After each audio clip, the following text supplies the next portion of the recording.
Hey everyone, welcome to Retro Adventure Wednesday. Glad you could be here tonight. I am really excited about tonight's game. We're going to be playing Space Quest Zero Replicated, a fan game that came out in 2003, a prequel to the Space Quest series. It's a really fun one. It's one that I think a lot of people haven't necessarily played. It's a real gem. I think maybe more so than most Space Quest fan games that have been made, it really captures the tone of the series. It's a little fan servicey here and there, but there's a lot of fun stuff. Good evening, glad to see everyone here. There's a lot of fun stuff to enjoy, so I'm really glad to be sharing it with you tonight. So I won't delay too long. I will just go ahead and get started. So let's begin. Hey, NBA Dad, glad you make it. Or glad you made it.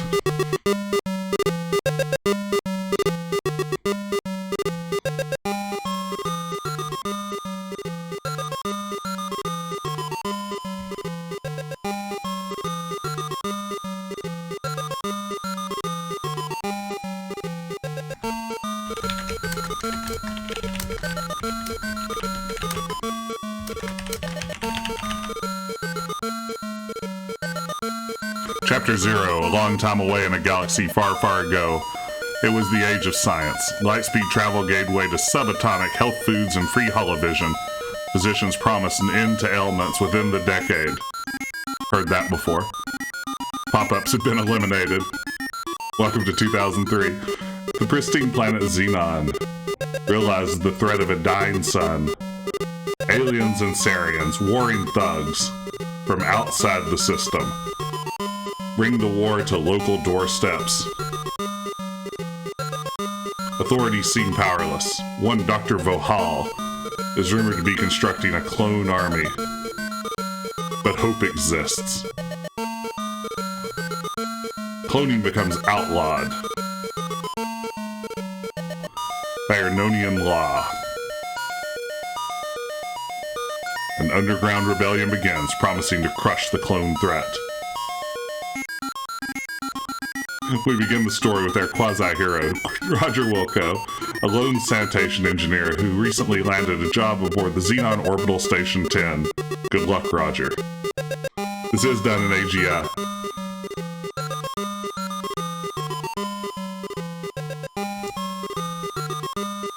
So we have a nifty little intro here.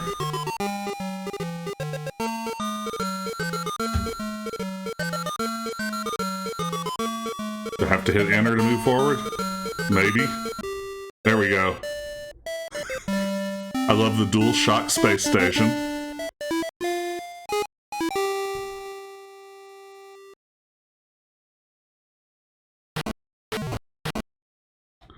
You wake from your nap inside the janitor's closet with the faint recollection of the sound of gunfire.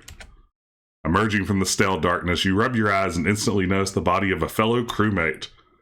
The ship is silent, unnaturally silent. So this is Space Quest Zero Replicated. As you can see, it's using an AGI engine. It's a really nice looking game, in my opinion. You have some nice features like diagonal walking sprites, some really well executed graphics. Let's see. Roger's blonde again. Scanning the floor of the rather empty janitor's closet, you find a crowbar. Fumbling around the dark, you manage to find and pocket the barely used crowbar. Ouch. I always love any time an adventure game protagonist references how difficult it would be to carry around the stuff they're picking up. That joke never gets old with me. That door was bugging out a little bit. Not sure what that's about. Bad sign already. Let's look. This is the lower laboratory section of the station. There are maintenance doors on the right and an elevator door on the northwestern corner of the room. One of your crewmen lies in the center of the floor. Yes, diagonal walking, right? We can just sort of trounce right up to this guy's body. Let's look body. This poor lab assistant has a sizable hole burned through his abdomen. Search body. I'm going for the first part of this game largely on memory. It's been a long time since I've played this very far. I think the further we get, the more I'm going to need a walkthrough, but luckily I'm the person who wrote the walkthrough in 2003, so that barely even counts as cheating, right? If I'm using my own walkthrough, that's the same as almost playing it without one. At one point I knew what I was doing. You search the body and find a key card.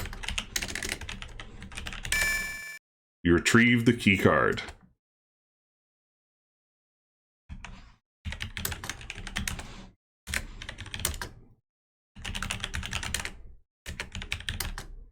What would you call those things? Container? Ah, 2 of the cloning canisters contain what seem to be either underdeveloped or mutated cloning experiments.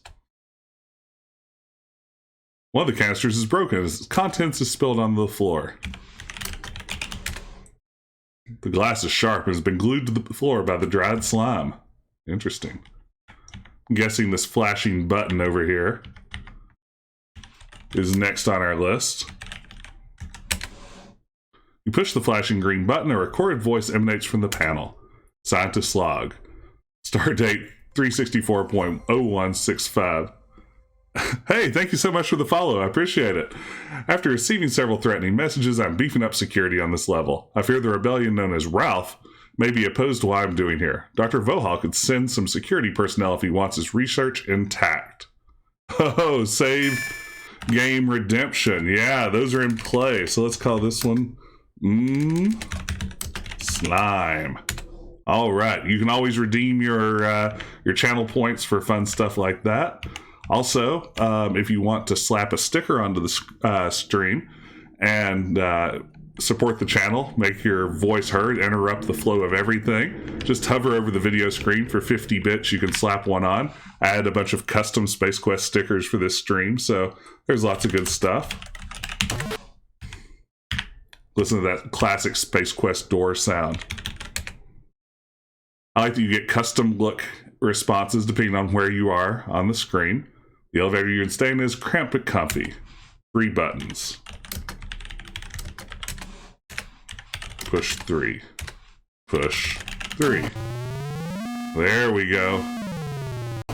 No wonder he was angry. Roger was a horrible janitor. The stench of carnage smacks you square in the face. Dead bodies lay throughout the halls.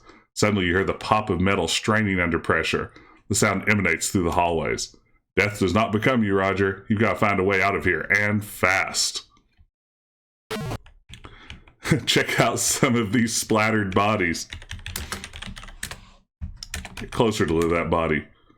Ooh, oozing hole burned through his chest cavity. Search the body and find nothing. Yeah, no, Roger really needs to clean this place up. Ooh, wow, that's some carnage, right? From the look on his face, this unfortunate fellow seems rather surprised about what has happened to him. His entire body has been completely disintegrated, leaving naught but a few bloody chunks scattered about the floor below him. The writing here, I think, maybe more so than any other... Oh, and there's Stam Mop. How can Space Quest not Stam Mop? I think maybe more so than the other Space Quest fan game that I've played. I feel like this one really gets the tone of Scott Murphy's writing. And hey, here we are on something that maybe looks a tiny bit like the Star Trek The Next Generation bridge. Just walk right over that dude. Sorry, dead body. Look, body. The ship's general maintenance man, Julio, seems to have met an untimely end. A large hole is burned through his shoulder. There's something in his right hand. Search the body and find a CPU microchip. You retrieve the chip. Non-copyright infringing spaceship bridge design, exactly.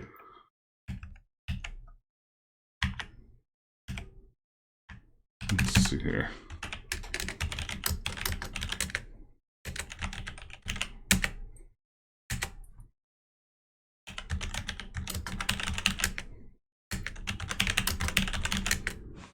Okay, getting nothing done there.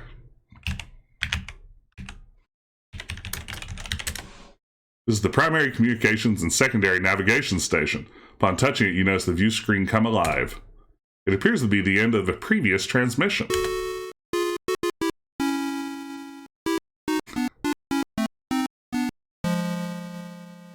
So that guy looks familiar, right?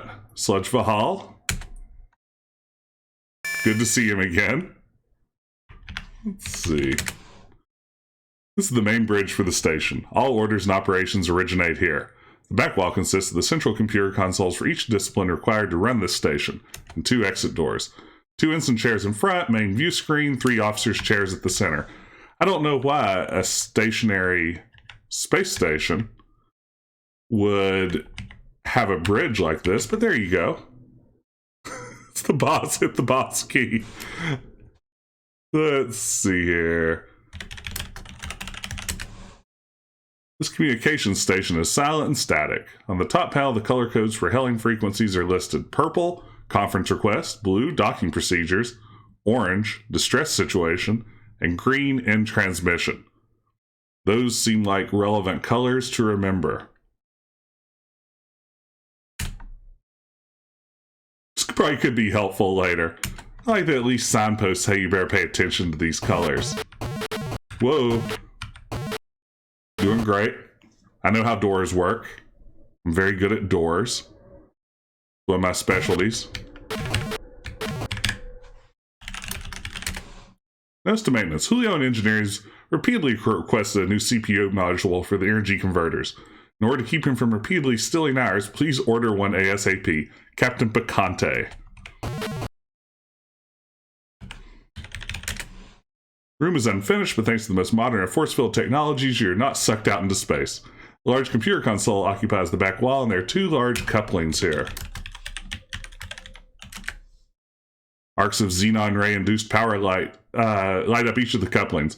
Normally the beams are much more focused. There must be something wrong with the power. Yeah, these aren't slick animations, right? I mean, this looks really good. I think this game, honestly, may look as good or better than any official AGI game. The creator of this game, Jeff Stewart, it's sort of a one-man show. He did the writing, the coding, the animation, graphics, everything. Really did some fine work here. I'm going to use the chip. After all, Ensign Julio was saying he needed one. He died with it in his hands. That stabilizes the ship here.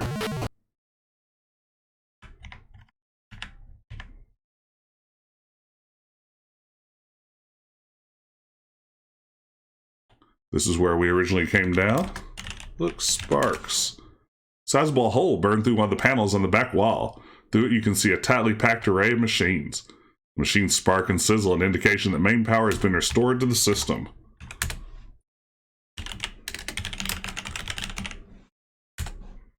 Hope everybody's doing all right tonight. This is a good crowd. Glad to see y'all turned out. I'm really excited about this game. I think I mentioned, if you follow me on Twitter, next week is the 25th anniversary of my Space Quest fan site launching. If any of you have ever been to Roger Wilco's Virtual Broom Closet, I launched that site way back in 1995. I thought I would stream this fan game tonight, and then maybe next week, to celebrate the proper anniversary, stream Space Quest 1 EGA. So I'm pretty excited to be doing Space Quest-y stuff, and I'm glad to have you all along for the ride. Hey, there's the blue woman that looks suspiciously like Mystique from the X-Men, who we saw at the opening screen. Space Quest is good, right? You gotta love Space Quest. I am to credit and blame for the closet. That's right, it was all me. My freshman year of college, I got on the internet for the first time in 1995, then quickly went to the bookstore, bought a HTML for Dummies book, and started to work on the broom closet. It's been up ever since. I avoided a lot of the animated terrible GIFs, believe it or not. The escape pod hatch closes solidly behind you, and the smell of rich oxygen fills the cabin. Okay. Oh wow, there's someone to help me become famous. Thanks for the congratulations, Mike. I appreciate it.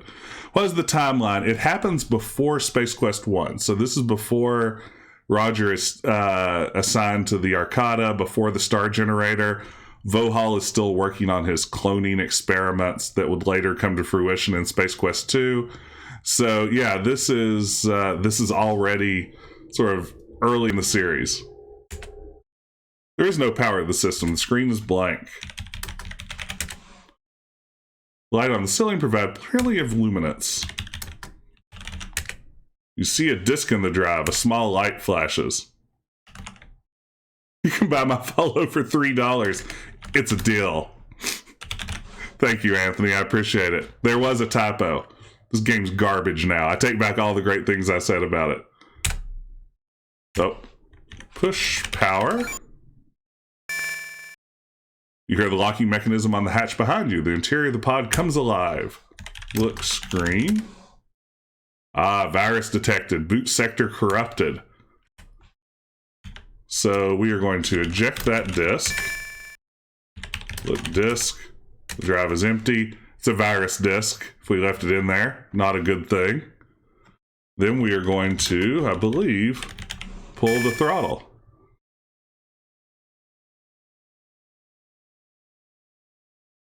The large bay doors in front of you start to open. The automatic pilot kicks in.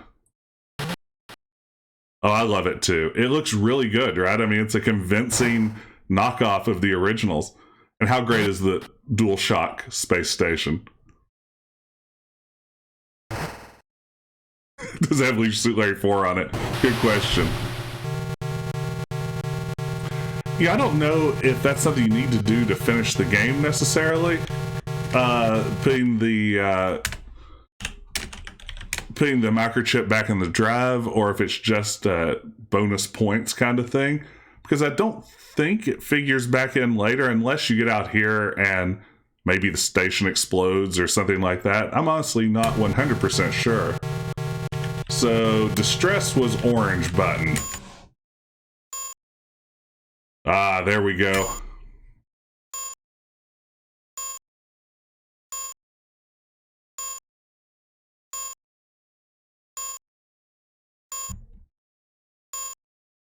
The planet Labion coming into view. Of course, we later visit there in Space Quest 2, as we'll find out in this game. It's not the first time that Roger visited Labion. Or Labion. Honestly, not sure. Probably Labion. After a few minutes, the ship falls dangerously close to the gravitational pull of the planet Labion and begins its haphazard descent.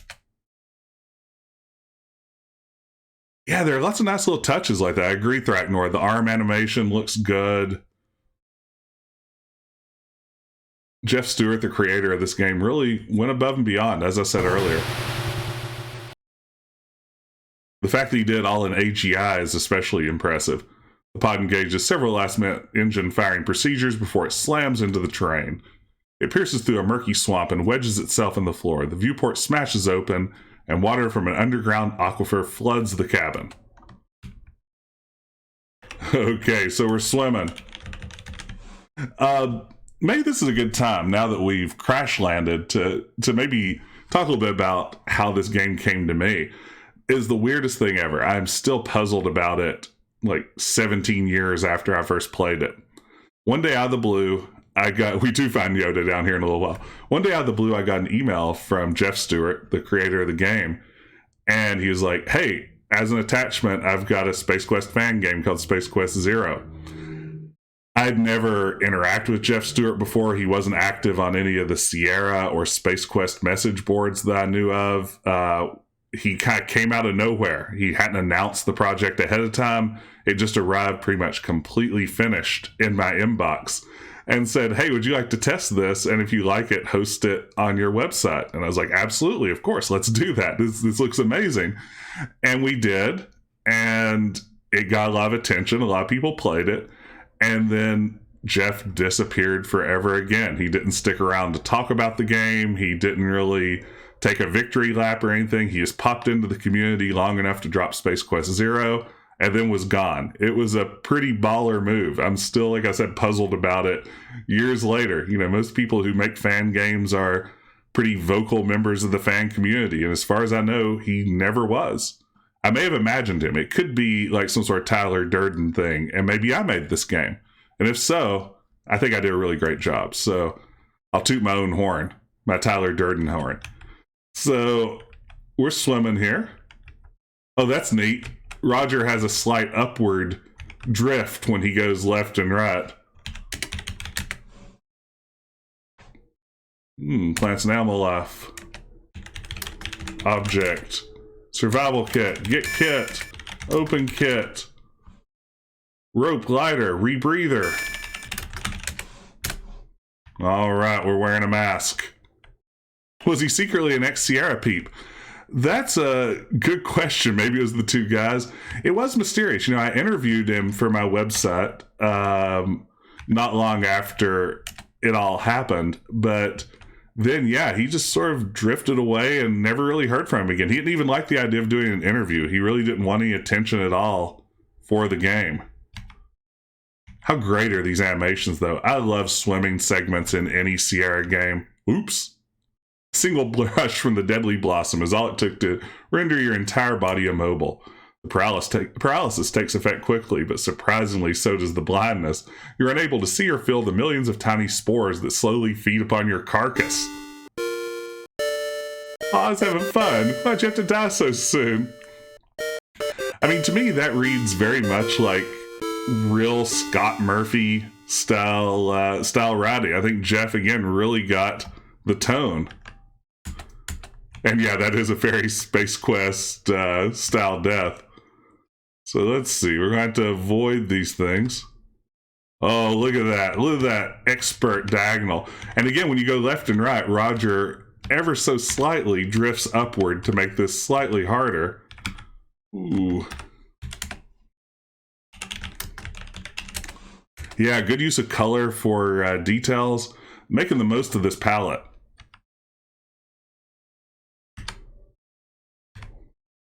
Did I do it?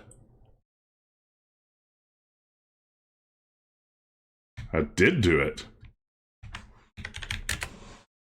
Swimming in what seems to be an underground aquifer. There are a plethora of sharp-looking rock formations. Girt. Girt is probably the word that I mistype most frequently in Sierra games. Flappy Raj. See if we can analyze the language. You know, I kind of doubt it. Both the two guys have never been terribly enthusiastic about fan games, but who knows? I like the conspiracy theory, if nothing else. We now possess some swamp weed, which I kind of love the sound of that.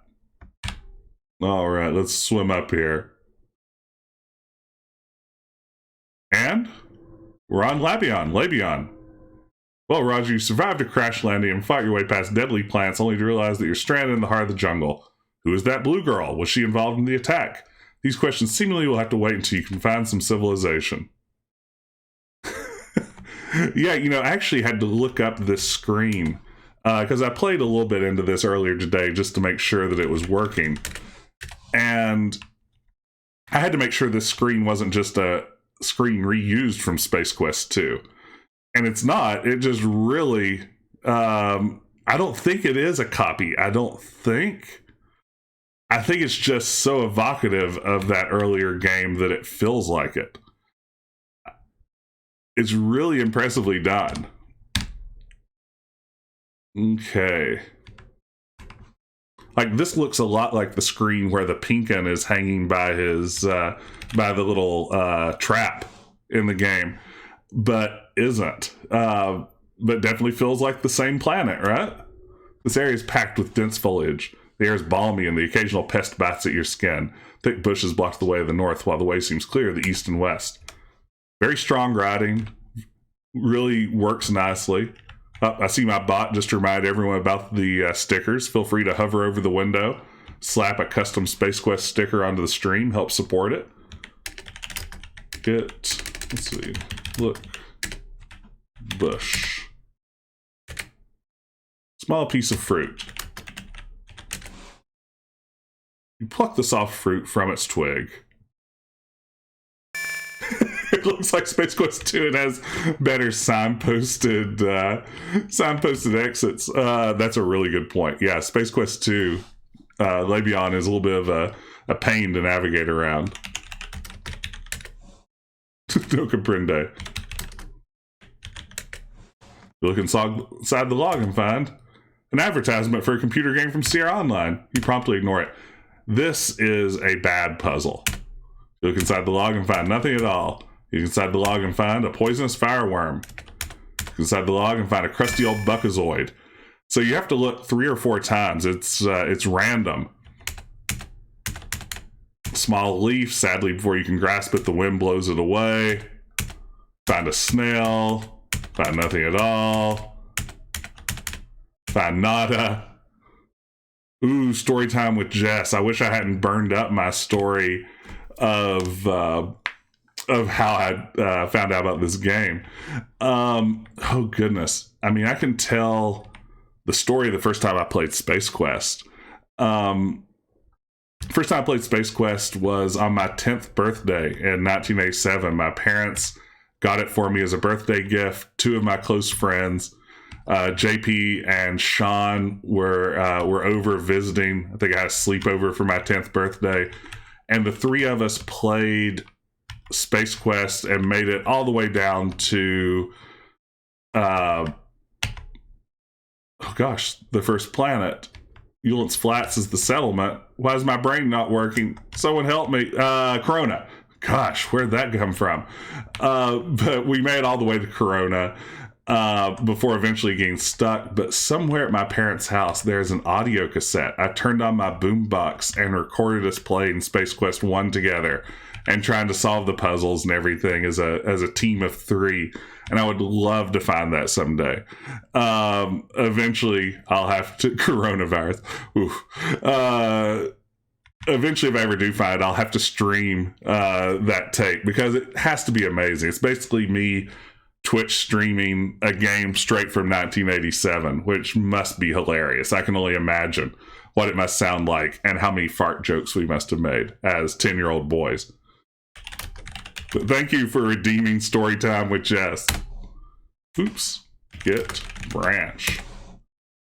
Looks like a perfect walking stick. As you tear the limb from the tree, you're startled by a nearby shriek. Hey, give that back. So we actually have 2 options here.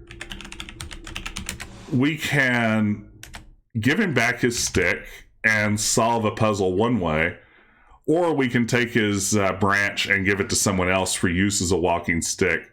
And there's another route forward. I think I'm going to give the tree his branch back, since that seems way kinder. But yeah, this game has a couple of places where there are multiple solutions possible, which is pretty rare in Sierra games. Tree opens his mouth and you place the lemon inside. Ew. After chewing for a few minutes, he finally swallows and begins to speak. Thank you so much. There's a rock wedged under my root. Could you remove it for me?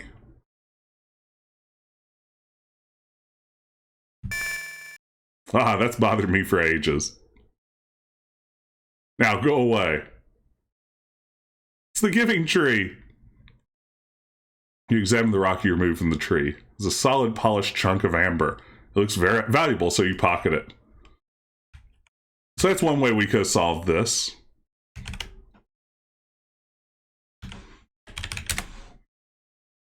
The area is cradled in dense foliage. The air is balmy and the occasional pest bites at your skin. Small hut adjoined to the steep cliff to the east. There's a small length of board propped up against the door. I really appreciate that the look descriptions point you toward items of interest on the screen. That's something that probably more adventure games from back in the parser days could have done. So let's go inside the hut. And we have this little guy. Get closer.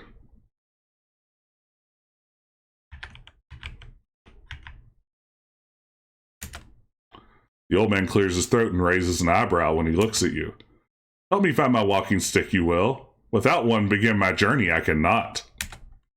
So, one route that you can do here is give him the branch from earlier. He leaves to go for on his journey, and then you open up his chest and steal a valuable gem from there. Or, you can do what we just did and get the gem by helping out the tree by returning its branch. Book table. Papers, although in another language, seem to be a mix of recipes, maps, and pages from history books. One of the many pages has been deciphered and seems to describe the feeding habits of cave bees. They swarm near humid areas, feeding on perspiring animals and humans. Although completely blind, the bees have a built-in mechanism for the extraction of salt from liquids and tissues. One of the pages deals with folklore, describing a local primal culture. It is said that the mouth of the hungry Hamas will eat forever. A fabled strongman was once able to hold his jaws shut for a time and allow his friend passage into the dungeon. His friend was never heard from again. Hi, Orange Yoda. Oh, you're hearing CZ Top in the background. This does look a lot like the rocket bar from Space Quest 1, right? The setup of the screen is very similar. You see a bottle of glue. Get glue. Look, stew. You stick your finger in the boiling liquid. It stings a little, but the stew soon cools. It's a blend of alien taste, but spicy and rich nonetheless. Although the unkempt bed looks quite inviting, your mission awaits. You have to find a way off this planet so that someone can be told about that horrible fate that has befallen the LOSX. Who was that blue chick? Who put a virus in your escape pod? Why would anyone want to destroy the cloning facility? A million other questions fill your head. How could you even think about sleeping at a time like this? That's a really good message to get everyone back up to speed, right? So this is your claim to fame, is it? Throngs everywhere will hail the bed-making powers of the great Roger Wilco. Not hardly.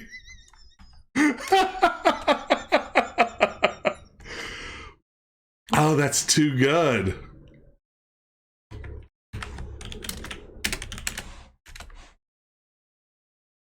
Oh, that's such a good, useless message to put in a game. The writing is really good, right? I mean, it's better written than maybe half of Sierra's actual games.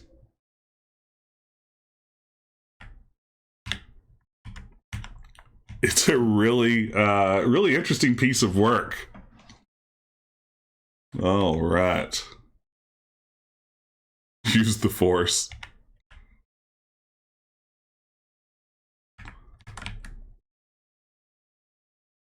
Look at this art, huh? The large carved rock formations to the north block the way, and taller carvings extend from the jungle floor toward the dense canopy above. Has a ridiculous face with a large open mouth. Each of the totems depict faces from a culture unknown to you.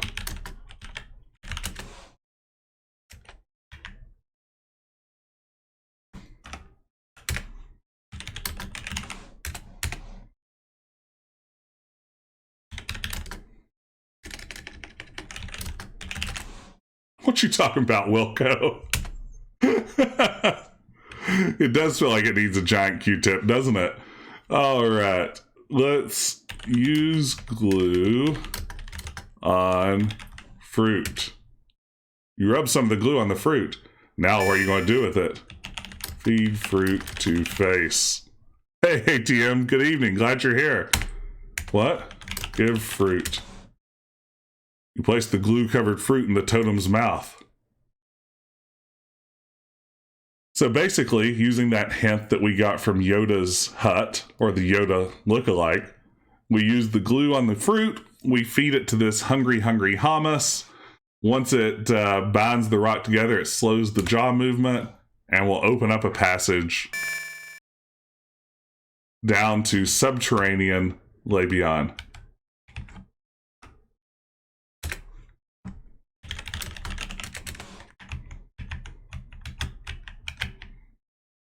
All right, here we are.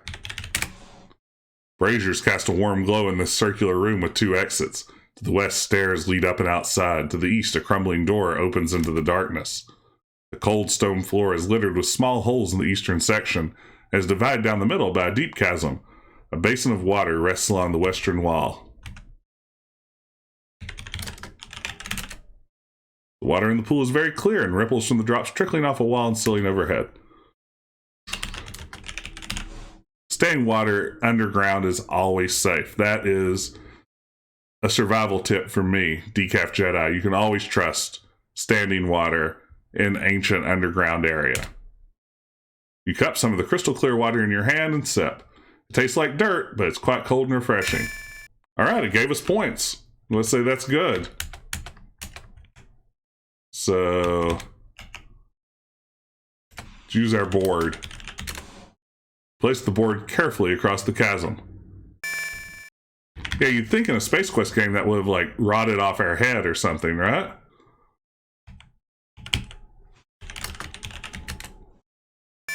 Haha.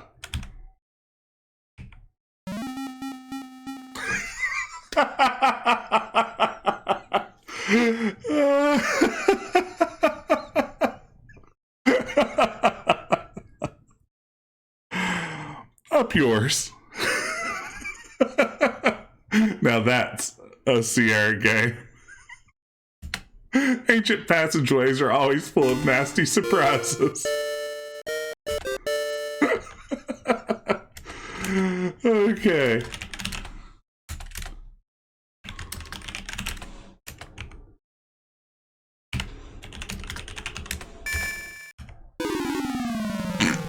Now you're free falling. Since you're unable to walk properly, the fates have decided that your demise is most appropriate. Still better than the King's Quest IV cave, absolutely. I'm going to take a chance here while we're dead to retweet my announcement, let everybody know that this game is underway. Since we're having fun. And then let's restore back. Try this again. Use board.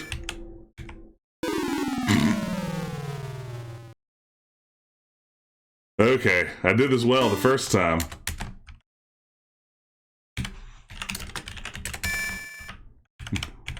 Maybe it's time for normal speed. That fire animation is really good, right? Okay. Get bored. F5.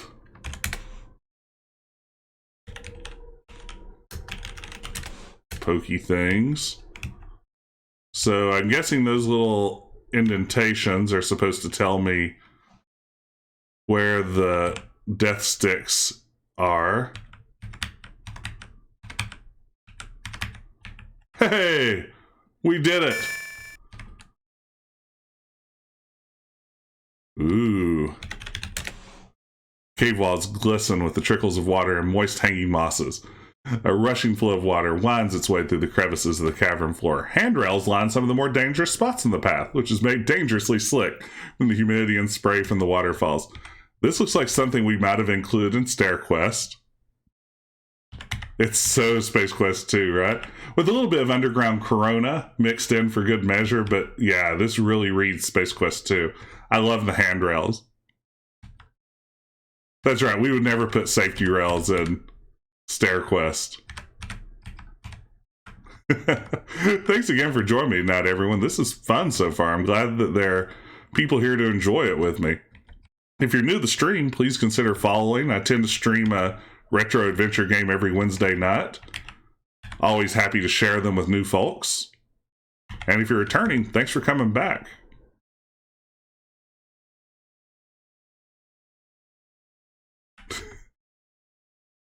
Bright pink handrails, that's right.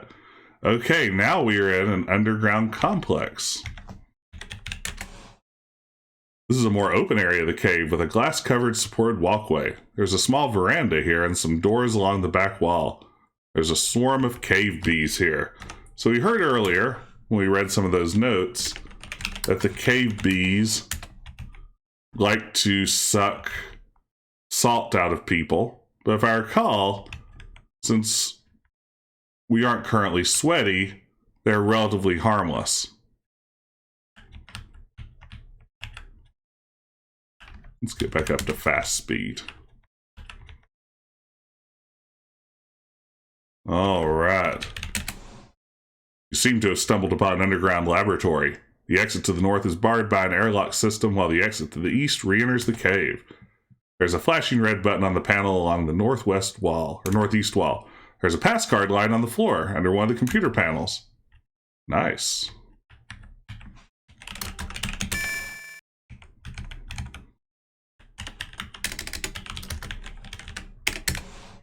You push the flashing red button. A recorded voice emanates from the panel. Scientist log. Lately, I've been studying the effects of sodium. I've been able to extract the salt from my own sweat and use it for a number of odd experiments. Gross. The cave bees seem strangely attracted to them. That is a slime devil. I accidentally killed one of my favorite little slime devils. While playing with him on the chair, I knocked a beaker of salt crystals onto him and evaporated both him and my favorite chair. Rats. So that's going to be a clue for later. Look, devil. And Terry and Slime Devil in the glass case on the pedestal near the center of the room. You cram the squishy creature into your pocket. Again, gross. That's right, we finally did something janitorial. 44 minutes in, we cleaned up a pass card that was just sitting on the ground. All right. So we got our Slime Devil. The clones are twisted and grotesque humanoid forms, though it's hard to make out any details.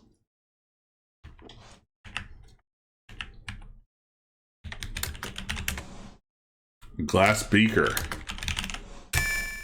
You pocket the beaker. Meep.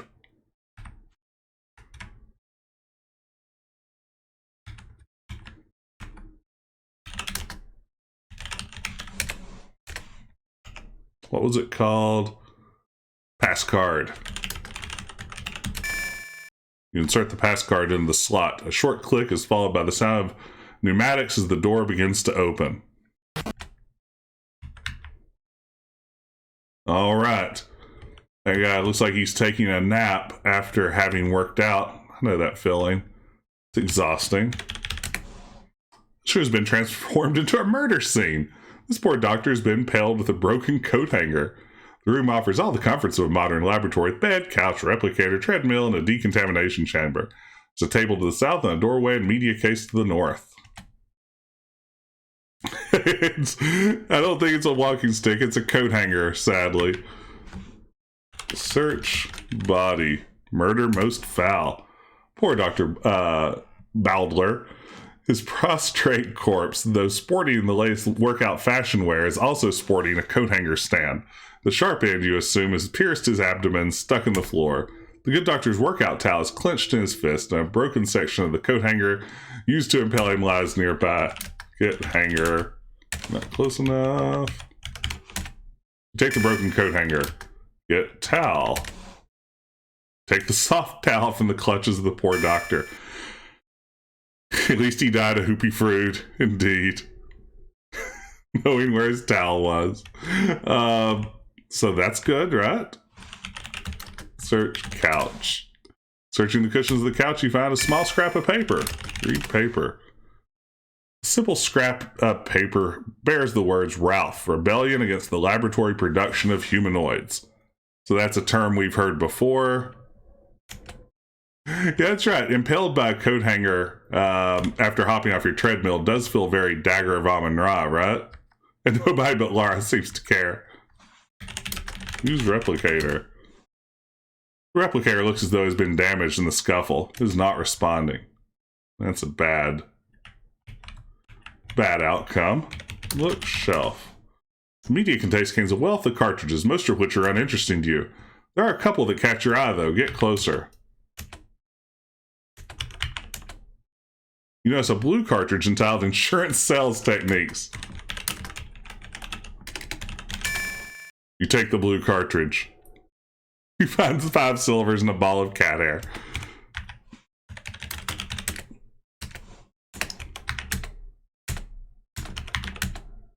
Cloning for fun and profit. So basically these cartridges are all the backstory we need for Space Quest 2, right? Insurance salesman and cloning techniques.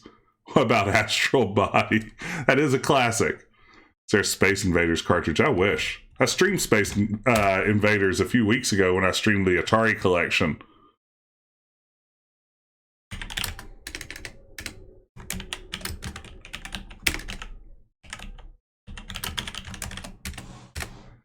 We can't clone the doctor, but what we can do is use his treadmill, which I love this. This is a really good AGI gag. Oops. You turn the machine on. So we walk forward. No pain, no gain. Can't skip leg day, you're right. Okay, that's enough. Your muscles burn, your spiffy space threads are soaked. Now what? Okay, use beaker. You lean forward and let the sweat roll off your forehead and down your nose. Somehow you manage to get some into the beaker. You're out of shape, Roger, and it shows. I really like that line. Yes, so now the bees would be attracted to us, but we have the decontamination chamber. Actually, let's go out and see what would happen. I just saved if we didn't shower first. So as soon as we walk out,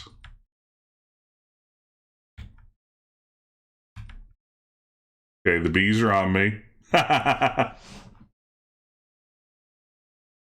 Suddenly, thousands of bees are crawling on your skin. It tickles at first as they seem to scurry over your body. Then it hurts a lot. You've been a real pant load. Thanks for playing. Okay, so... Oops. Okay, there we go. Let's use the shower.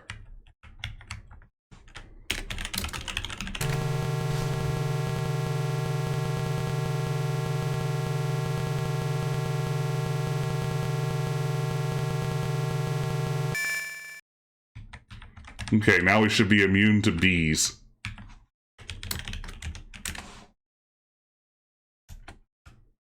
Let's try to sleep again. Last time we tried to sleep, we got some really good messages.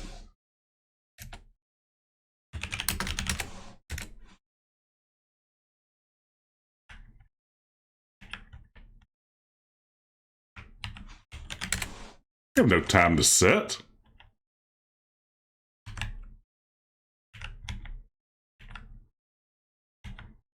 Okay, so now I believe we have everything we need from this area. If I recall, the other doors don't open.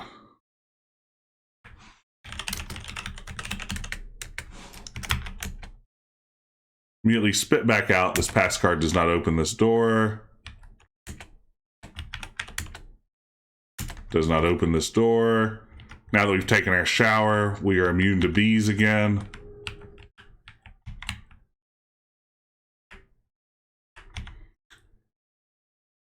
Let's see.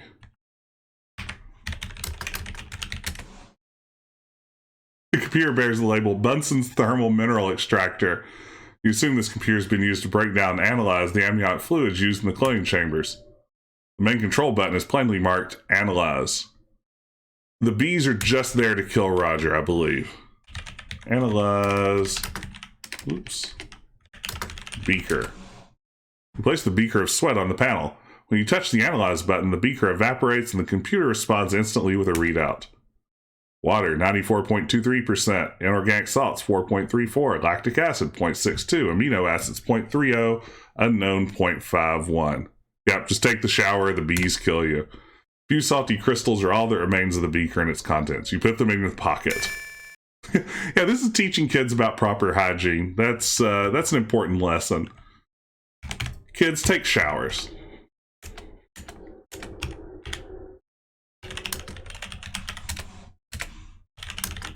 Or remember what this was called eventually.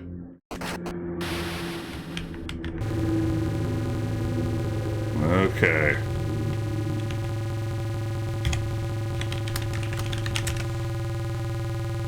Two large bays hum loudly. One of the panels has been removed and placed beside the hole where you initially came in. An actuator sits in the housing of the generator bay.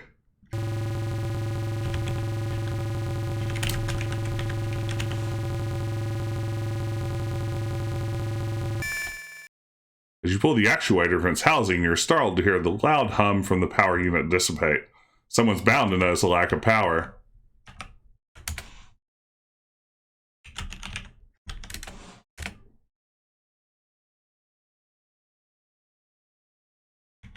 Okay, so this is going to be a stealth section. Believe it or not. We have to stick to the shadows here and make our way across the room.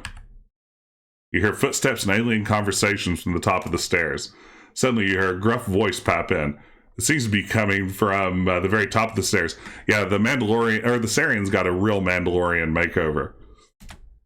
If I see one more slime devil crawl up these stairs, I swear I'm going to fire somebody. You know how they get inside the landing gear. I want you to shoot anything that comes up those stairs, no exceptions. Okay, this is going to be fun. Use crowbar. Wow! That animation. Wow, those mop-pushing arms of yours have proven useful. The guard is knocked out permanently. That's called dead. Due to your lack of anger management and a handy crowbar. Roger just straight up murders somebody. He just beat someone to death with a crowbar. It is the way. Is that not amazing? That I have to see the animation one more time because it's so good. Pow! Your lack of anger management. One more. I'm sorry. Wait, first. Crowbar. Womp, womp, womp, womp.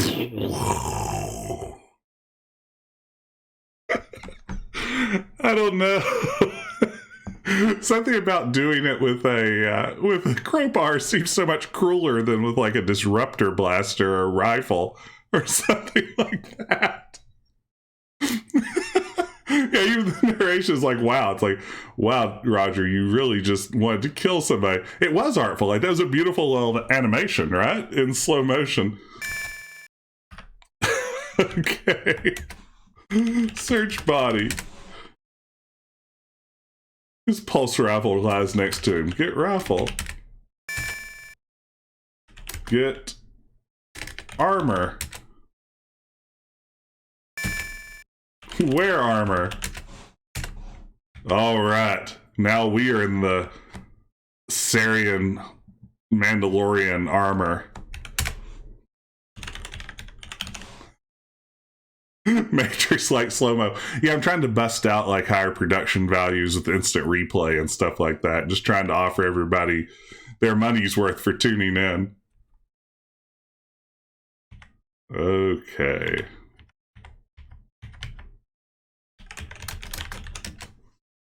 Hello there, sir. You look like a fine lad. I've got the meanest fighter pilot droid this side of Andromeda, and I'm letting him go for only 215 buckazoids. Don't let me pressure you, though. Come back when you're ready to buy. Okay. The cruiser is of Galonian design. It features twin linear thrusters and an aeroform structure, which is historically reserved for racing ships. There's a fuel hole connected near the rear of the ship. There's also what seems to be a traffic boot attached to the landing gear of the ship.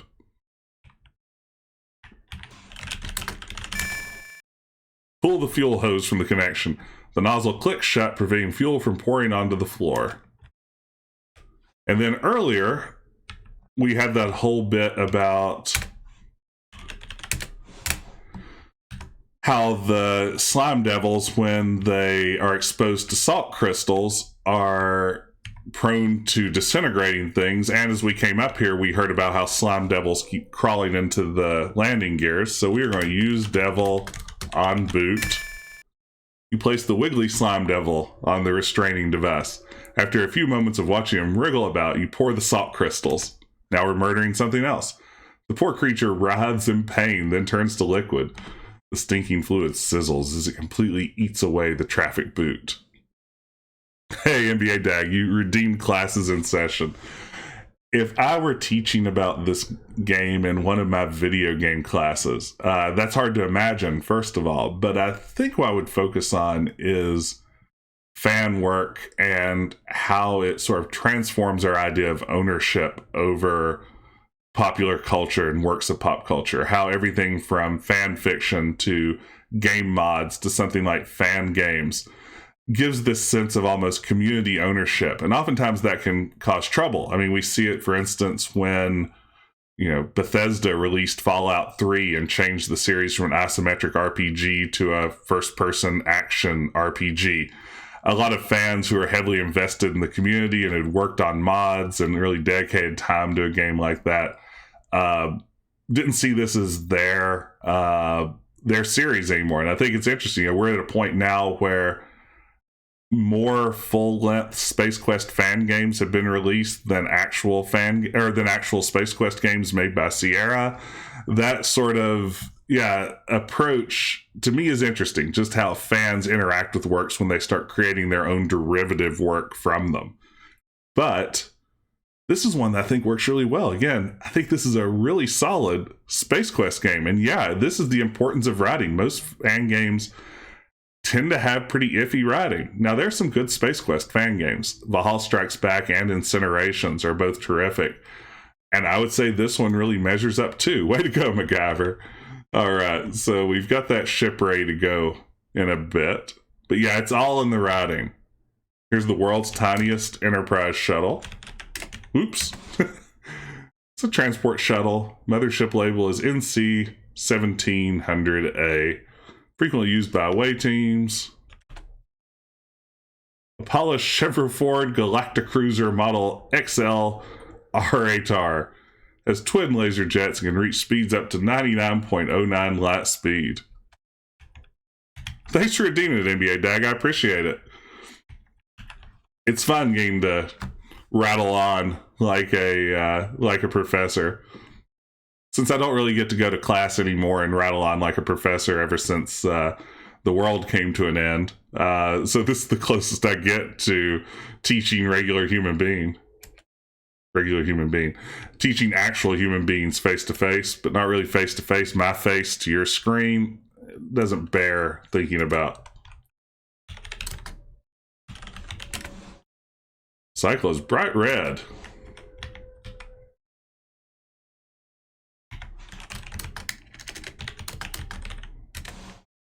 Hey Frank, would you mind getting me an L from the bar upstairs? I'll cover you. Grab yourself something on me. Here.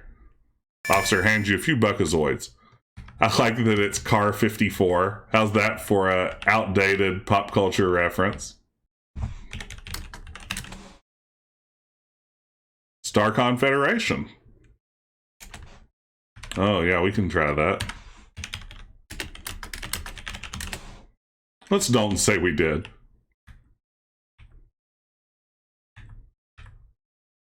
Car 54, where are you? You hear a shuffle, then a voice behind the door. Who's that? You pigs better not touch my Lucy. I'll disintegrate all of you. When my parole comes up, I'll find you.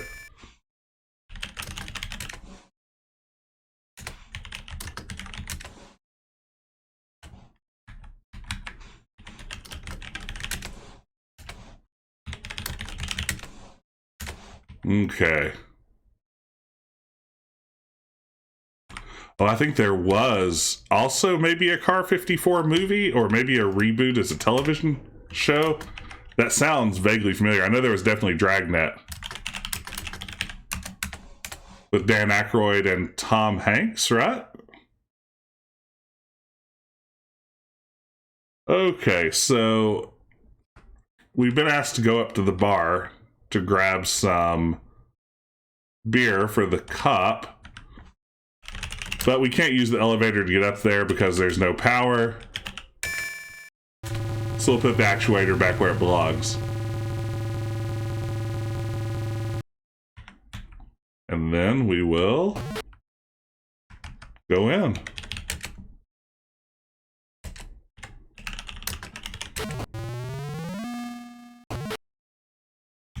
All right, here we are at the spaceport.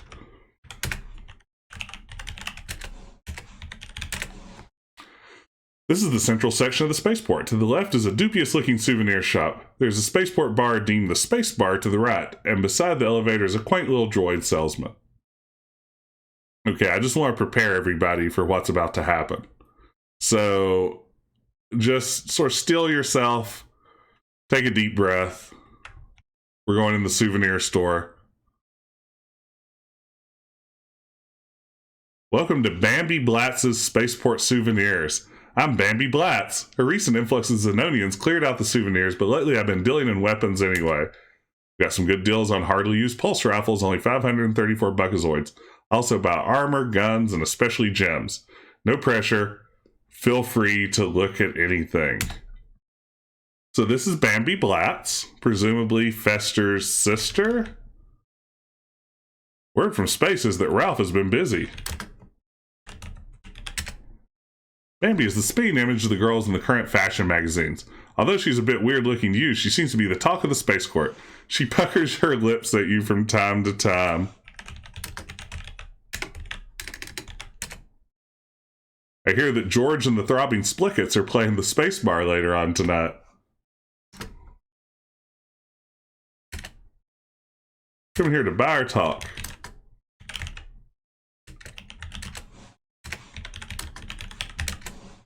There are large pieces of orium and amber situated on a shelf behind the counter. Yeah, I like that there are people moving around too. They're not necessary, but it's sort of fun that that we get to see them walking around anyway. Okay, this is about precisely where my knowledge of the game starts to drop off again. So let's explore around a little bit. Oh wait, there's the blue lady from earlier.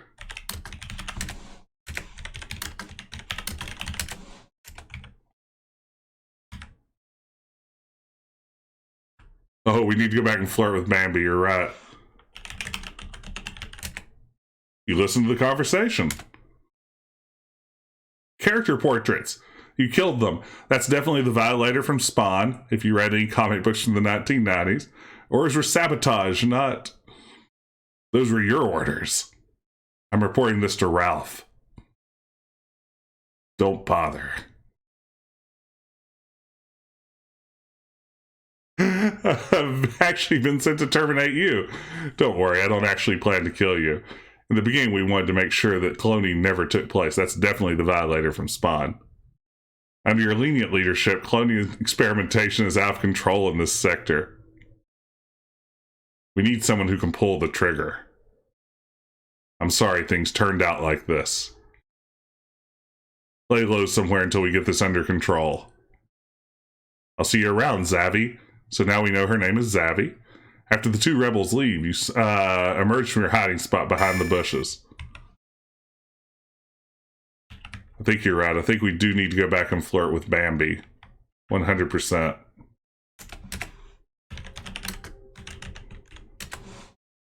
Now that is something you want to do. Bambi may look innocent, but it's however accustomed to ravenously consume her prospective mates upon the completion of the first date. Alright. Good to know. Good to know. Oh wow, look at that creature. That's great. Yeah, you're right. It really feels alive in here with all the aliens. Where's the droid salesman? My name is Remus Sinclair. I've got droids out my kazoo over here and the best prices. This little green number has less than 1,000 hours left in, but he's a real steal at 215 buckazoids. Sorry, but the rest of these droids are only for freighters. Okay. Let me know if you want to buy.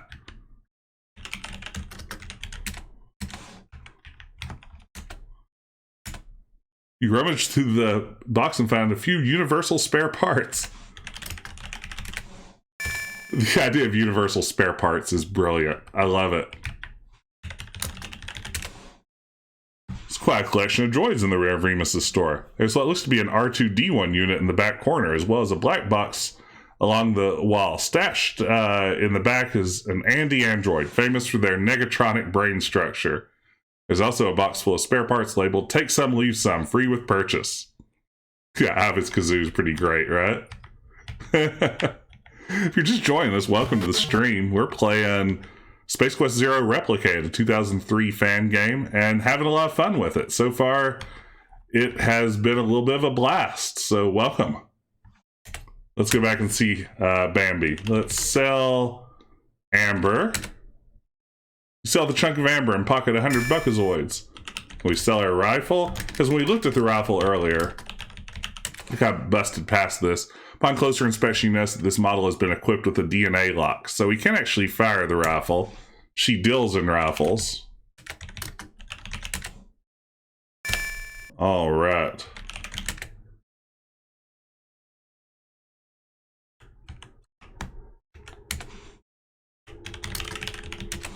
Look, it's a pink one. Oh, from Space Quest 2. Ah, it did recognize the word pinkin, though.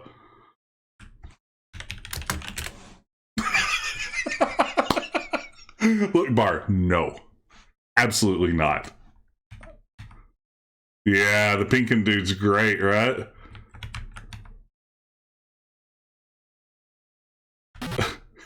There's the girl from Larry 1 sitting at the table.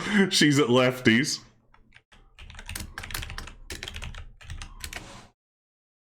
No one here seems willing to acknowledge your presence. Maybe they're not too fond of humanoids. Couldn't stop you from listening if you wanted. It's too bad we don't... I wonder if there are multiple musical acts. Oh, that's a comic.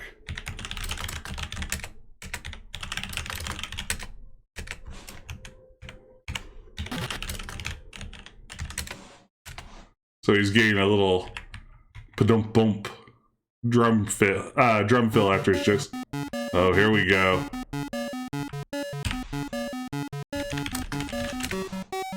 These guys are the hippest thing to come out of Corona.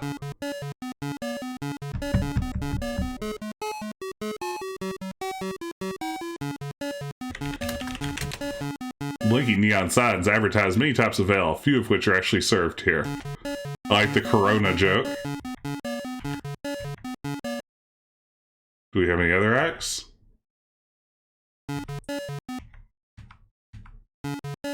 So far, just the two.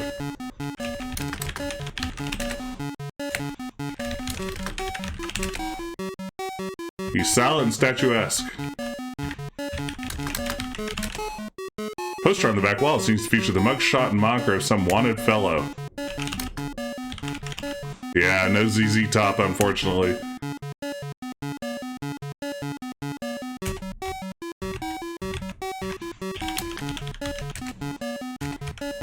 There's an ORAD at the bar.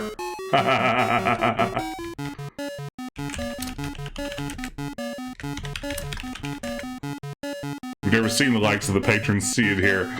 They look fairly absorbed in their drinks. Several of them look fairly humanoid until you get closer. Oh, the ORAD is so good. I love it.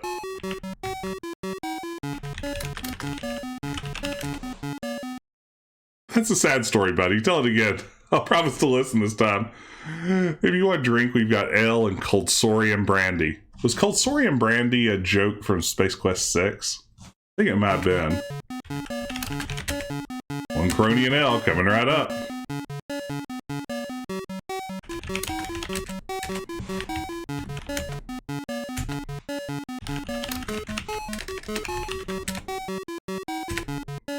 Ooh, a whole bottle of brandy. Nice.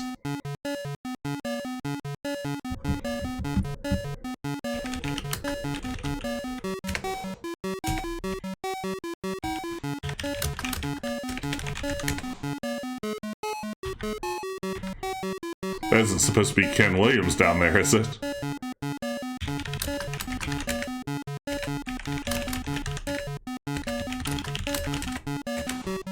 Ken, pull your pants up.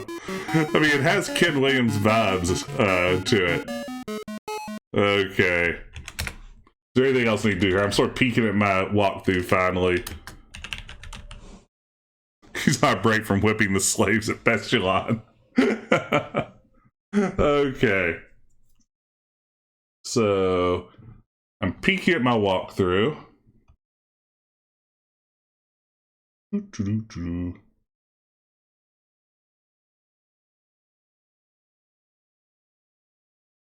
Okay, we're doing alright. We can listen, though. Try your hardest to drown out the stage noise and listen in on a nearby conversation. Those scientists tried again, I swear. Just what our clone's good for, anyway.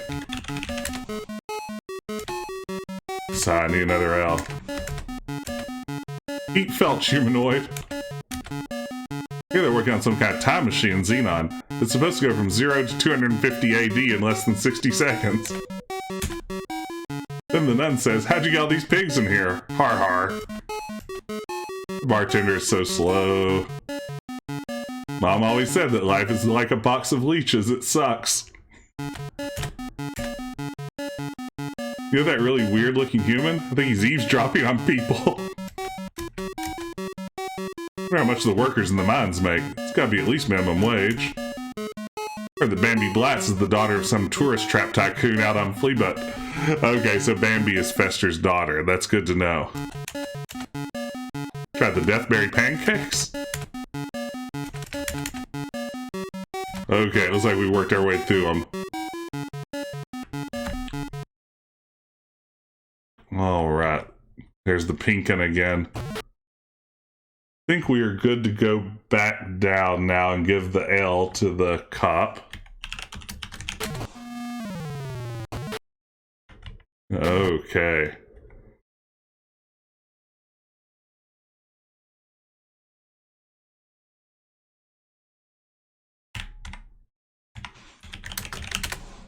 Thanks, Frank. Policeman then proceeds to down his drink in its entirety. What's that you got there, brandy? Let me have a sip. He grabs the bottle and after a hefty chug, hands it back. Colsorian brandy. Must have been too much for him. A blank look crosses his face and he falls to the floor. Search the body and find a key to a space cruiser. Get key, rather. Okay. Now we're going to go back to Bambi.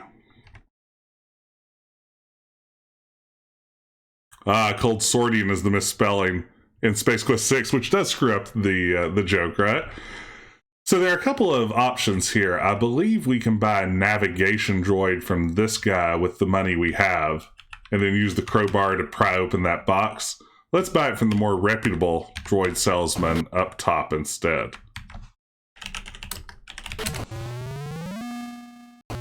But again, alternate solutions. Something not every CR game necessarily has.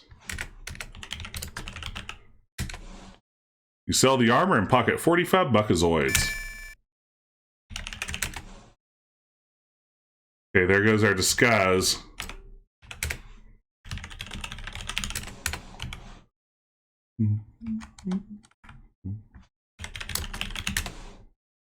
Only 215 buckazoids. How many do I have?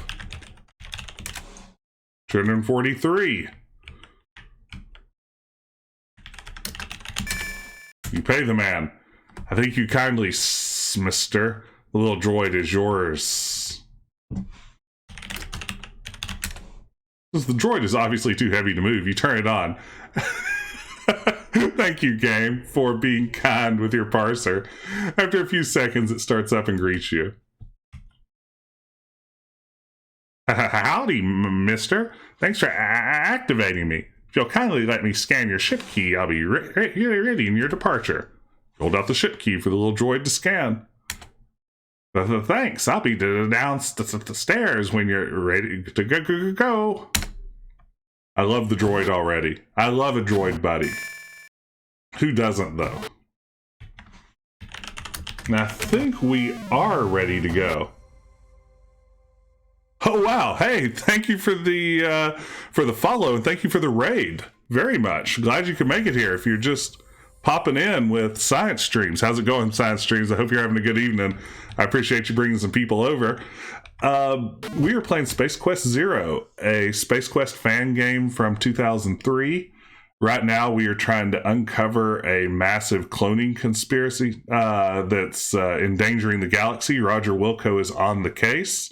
So, yeah, we're having fun here. It's a great little fan game. It really captures the vibe of the old Space Quest games really beautifully. Yeah, it doesn't feel like we needed that Buckazoid after all, so maybe that one wasn't so important. All right, so we have got our droid. Let's enter the ship. You're not close enough. The door of the ship is in the front of the right wing. Thank you for just being so descriptive, Parser. Most CR games would have just said, you're not close enough. This one actually gives you that level of detail. Yeah, you know, Space Quest is where I got my start in a lot of ways with sort of adventure gaming fandom. Hey, thank you for the follow, Monsty Seamus, and thank you a few minutes ago, Sleepy Sumi 599. I appreciate the follows. Glad y'all could make it. I play retro adventure games every Wednesday night, so always glad to add some new people out there to share them with. So thanks for dropping by. I love Space Quest 2, and yeah, this is a fun little fan game that really does some neat stuff with the series. Yeah, the plot of the game is a little weird. Weren't we part of the clone conspiracy? We were in the janitor in the facility when it was attacked by the rebels. The main plot is a little bit of a mess, but so's the main plot on about half the Space Quest games too, so that's forgivable. All right, hey, look at this view. I kind of love it. There's our droid buddy. So we are going to sit. Does this look familiar? It looks a lot like the interface for the aluminum mallard in Space Quest 3, which I love. That is the best part of any Space Quest game, right? Flying around in the aluminum mallard in Space Quest 3. Yeah, here I think it is all about the details. I think the overarching plot is a little bit of a mess, but the writing is super fun. Yeah, I like seeing how they take things like, the close-up of Bambi Blatz and bring it down to AGI level, and taking things like the interface from the aluminum mallard and bringing it back down to a lower resolution. Upon finally gearing up the ship for takeoff, you realize that you have no particular place in mind to visit. Since your quest has left you somewhat stranded and looking for clues, now might be the perfect time to get some grub. You know where that means we're going. Okay, let's try on the radar, maybe? Andromeda? Monolith Burger. Class MSG.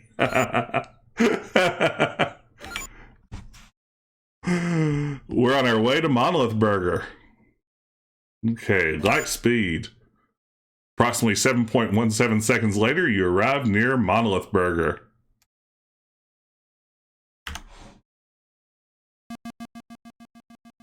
All right, let's land.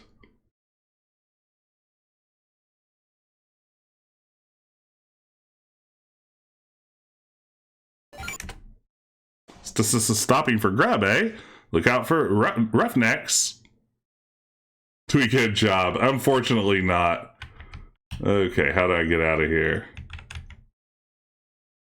Hey, we're at Monolith Burger, and it looks remarkably like it did in Space Quest 3. You stand inside the lobby of the Monolith Burger. The manager stands patiently behind the counter. Oh, what's better than Monolith Burger, right? Hey, was that the ship from the intro of Space Quest 2 that just flew by?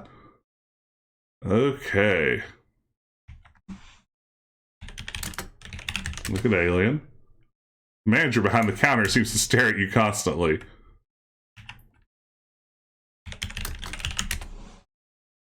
The young alien concentrates hard on the game. The arcade machine is rather antiquated when bearing the name King's Quest LXX. That's awesome. It's not Astro Chicken this time around, it's King's Quest.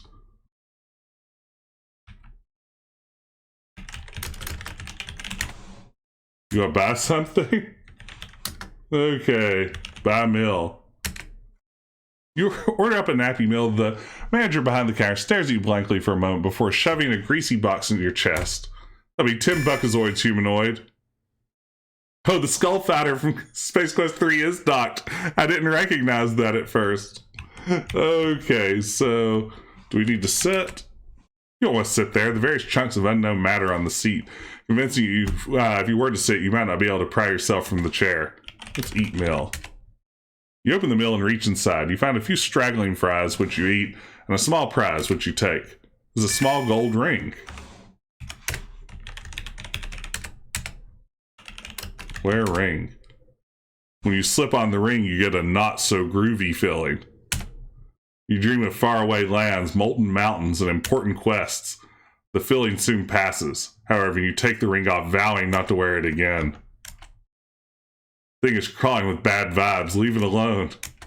So, we've basically... This gold ring bears a remarkable inscription on its band. One ring to rule them all. We accidentally got the one ring here, so that's not great. We'll have to deal with that probably. Frodo will go, oh wait, it's Zavi. It's you. How'd you survive? Well, you say, she stares at you for a moment as if sizing you up. Say, would you be interested in a little job? Drop by my house on Andromeda. You may just be able to help me out. With that, she disappears. You suddenly realize there just may be something going on in the universe besides reruns of Gilligan's Planet, and you may soon become part of it. Okay, the plot almost thickens. Look, Skullfighter. Look, ship.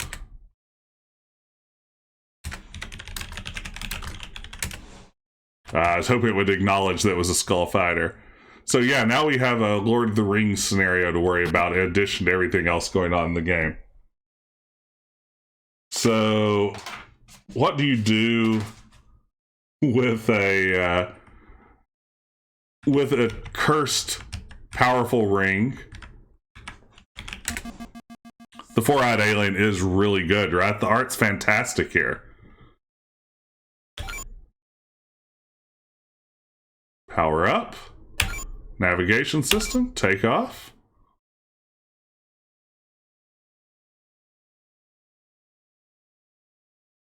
I need to engage my nav system before.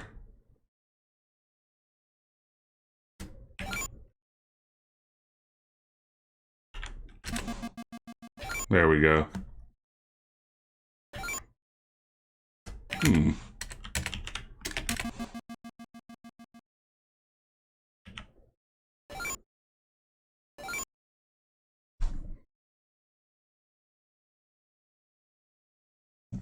Oh, well.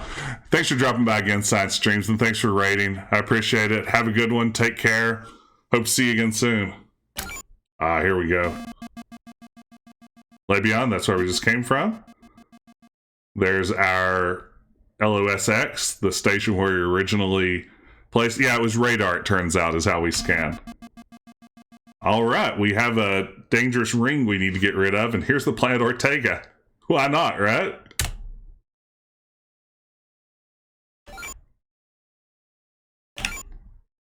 Approximately 6.81 seconds later, you arrive near Ortega.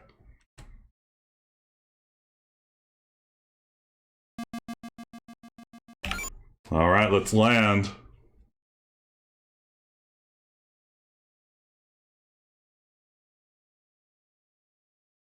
We do not have thermal undies, which seems like it could be a problem, right? Wow, it looks hot out there. I don't think there's anything else I have to do to make this work. We'll see.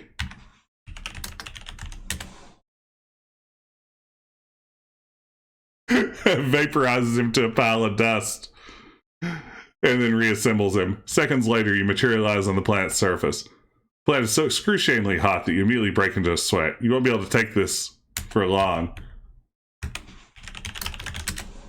You throw the ring into the lava. Hobbits and elven folk everywhere rejoice. It is another very well done AGI version of the original graphics. So we've destroyed the One Ring as a side quest. You know this is an epic game where the entire plot of Lord of the Rings is a mere side quest in this space quest adventure. So beam up. Uh-oh. I guess maybe use transporter.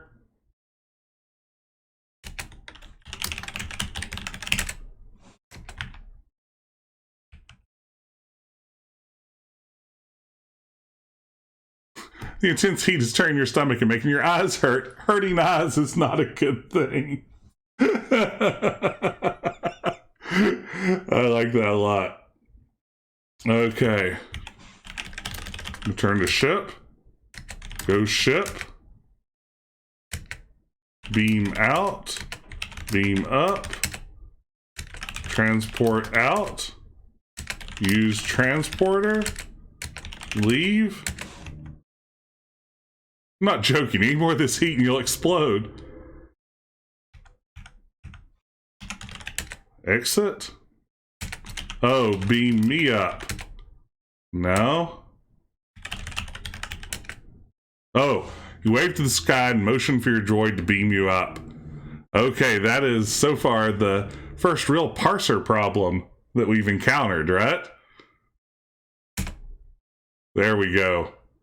Just in time, I suspect. Okay, so Zavi, the blue lady that bears no resemblance whatsoever to Mystique from the X-Men series, asked us to come see her on Andromeda, and we'll go do that.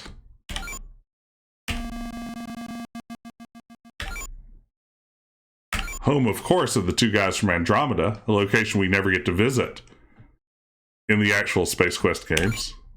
Approximately 9.8 seconds later, you arrive near Andromeda.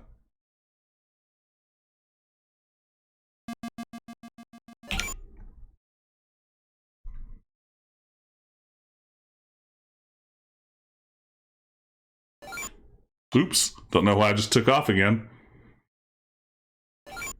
I'm flirting with the idea of going to Andromeda, but I don't want to commit quite yet.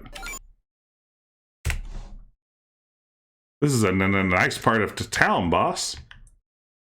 I love the droid. So you're a janitor. How's that working out for you? Oops.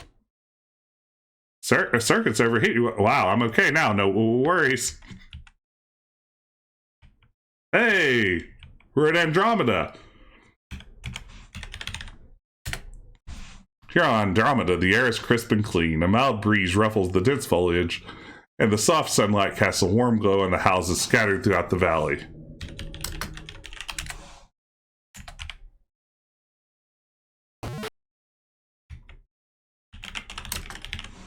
Do the Jetsons live here? A voice crackles in over the intercom. Come on up, I've been waiting for you. All right.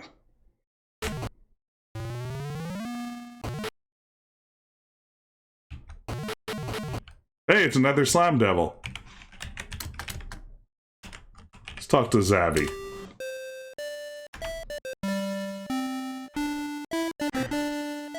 It's quite surprised to see you here. I mean, after I... Look, I put the virus in your escape pod. I sabotaged your space station. I didn't kill anyone. I merely uploaded the virus into the cloning equipment. I used to work for RALPH. It stands for Rebellion Against the Laboratory Production of Humanoids.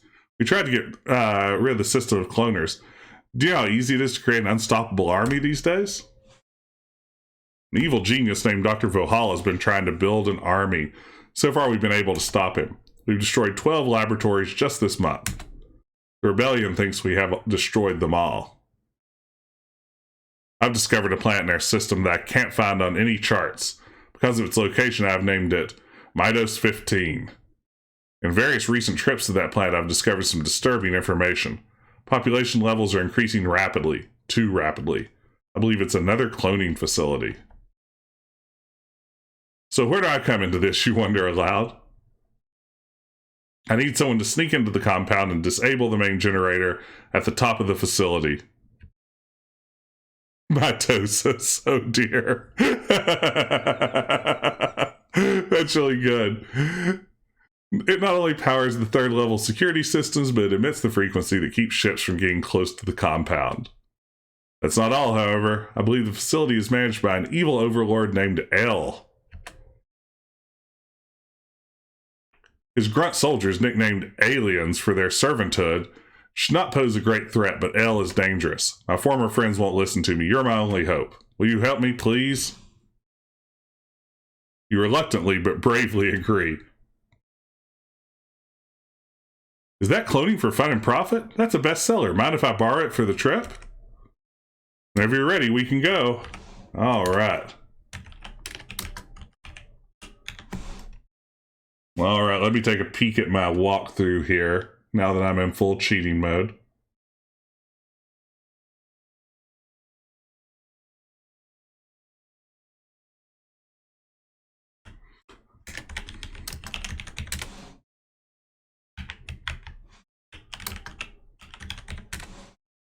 leave him alone. He's not yours. Yeah, Roger would never steal someone else's stuff. The bed is fairly neat and looks completely clean. There's nothing on or under the bed, although the bed looks quite inviting. Your admission awaits. Make bed. My walkthrough, yeah, it does feel very Leisure Suit Larry with the close-up, doesn't it? My walkthrough says to try to kiss her. You can't be serious. It gives you a point, though. So, there we go. I think that's all we need to do here.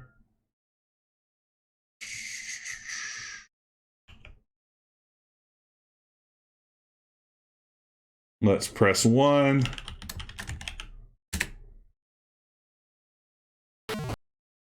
Give wondering to Zabby. Yeah, we're too late. I wonder if we could have set up an engagement there. Well, why are you waiting for? Let's go.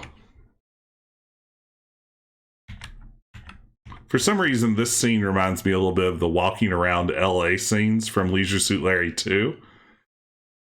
I think it may just be the sidewalk and some of the architecture, but oh, there we go. Okay.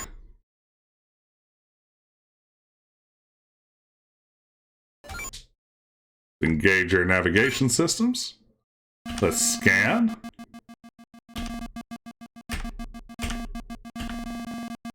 Ah, there's mitosis 15. I can't believe I didn't notice the mitosis joke there, which is a pretty good cloning joke, right?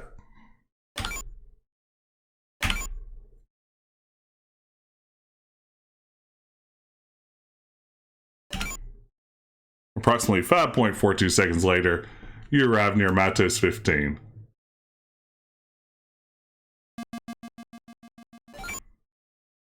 Alright, so we found it.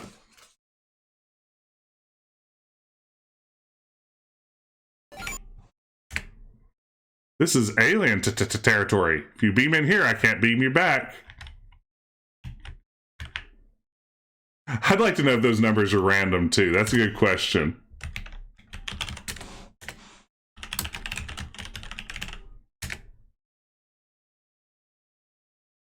I'll come back for you as soon as you've destroyed the main generator. Good luck. Oh, the teleportation animation is wonderful. When you materialize, you feel a little less heavy. Some of your inventory must not have made the trip with you. Per Zabby's instructions, all you have to do now is break into the compound and find that main generator. Despite the introduction of abnormally large fungi, the forest appears rather normal. There's a small pond to the south and rocks block your way to the north. You break off a small piece of the mushroom. When you put it in your mouth, you start to feel a little dizzy. Seconds later, you feel fine again. The effects of the mushroom seem non-toxic, but the taste prevents you from wanting to test this theory again. I don't know if we're going to break in and disguise ourselves as a janitor. It's worked before.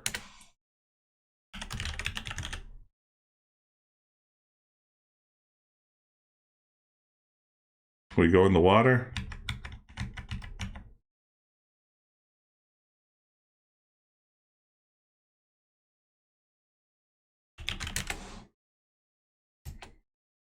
Oh, wow. I didn't expect that to work. You're swimming in the small pond. There are a plethora of sharp rock. There are no fish in this area. Take deep breath. I like that. Luckily, we have the rebreather mask, so we don't have to. Oh, that reminds me. Maybe it's basically, what are they about? Space Quest Zero replicated by Jefferson Stewart. This game is a work of fan fiction, is not supported by Sierra. All Space Question related ideas are property of Sierra and used without permission. This game cannot be used to generate profit. Thanks for playing. Nick Testers, Nick Sonneveld, who I believe is still in chat. Are you still out there, Nick?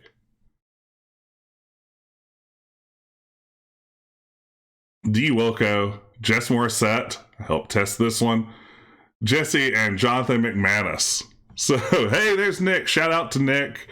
This game might not exist without the fine testing that Nick did on it. So, thank you, Nick. I don't know if you had much more exposure to Jeff along the way than I did, but he really did drop in and then just disappear. Look at how Roger puts his hands on his hip when he stops in the diagonal walk animation. How good is that? That is really lovingly done.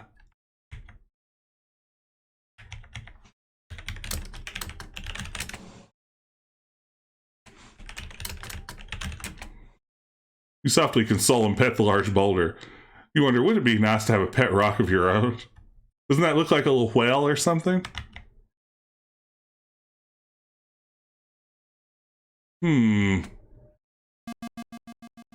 Scanning.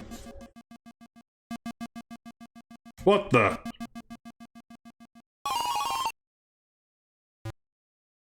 Foolish mortal. You watch as the green orb floats away, then higher into the heavens.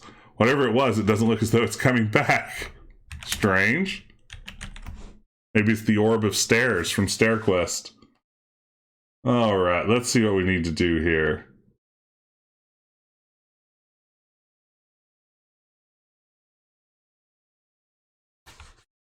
So it looks like this thing is alive.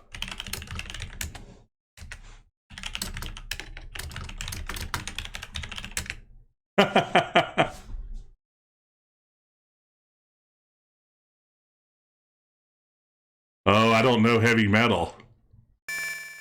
All right. Not sure how we were supposed to know you could feed that, but we'll take it. Okay, so that was its body blocking the path there. Okay.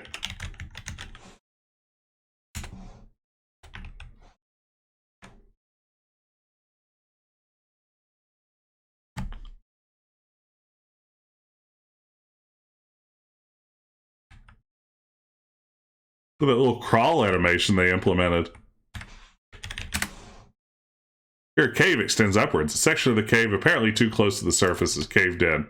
The tunnel floor is littered with rocks. These rocks, unlike rocks found elsewhere in your travels, seem small enough to fit in your pocket.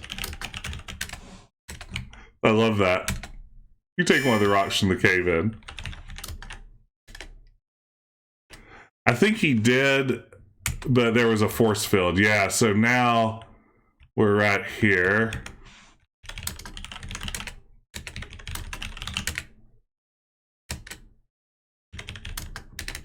It's a radio, isn't it? Ah, you wipe the melted flesh from the radio and stick it in your pocket. Yeah, there was a force field. Let's see here. If we try to walk into it, if we get zapped. Ouch, those mechanisms must be generating some sort of electrical field. Have to try and find a way around it. It's kind of the game not to kill us for that.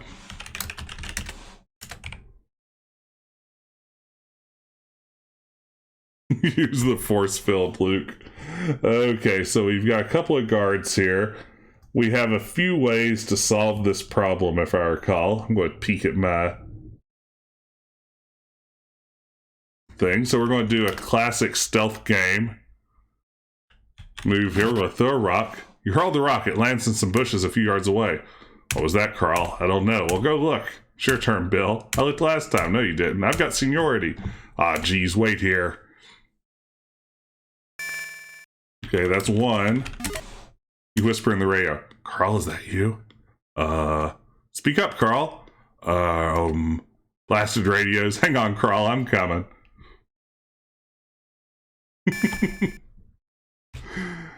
Alright. I love the bushes on this screen.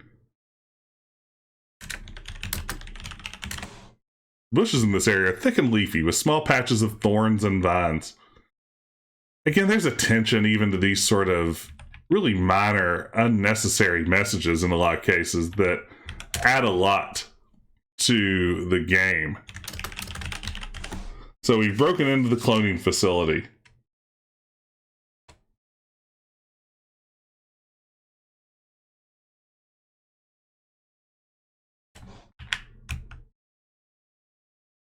Yeah, interesting ways to distract the guards. Look, computer. Screens here merely show readouts from various systems in the compound. If you could decipher them, they might be interesting. You have no idea what they mean, so they aren't. Like the traffic cones and danger signage.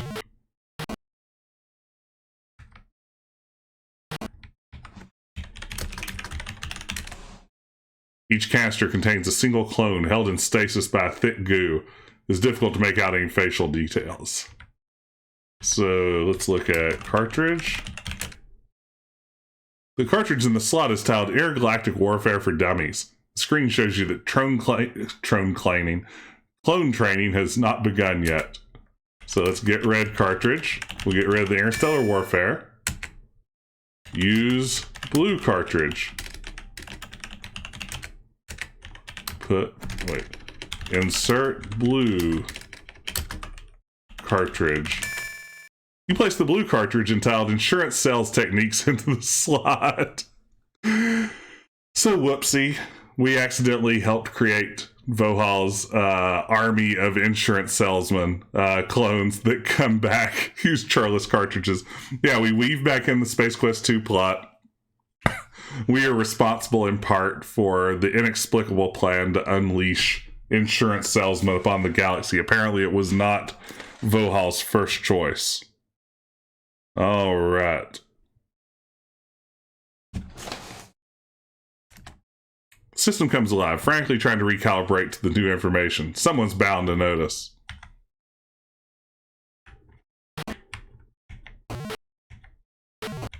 You think you hear footsteps. It's very Space Quest 1, right?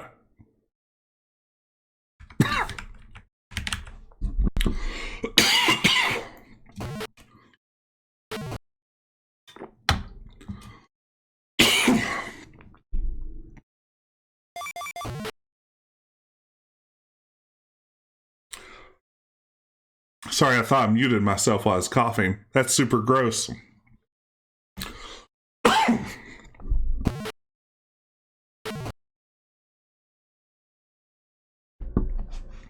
Okay.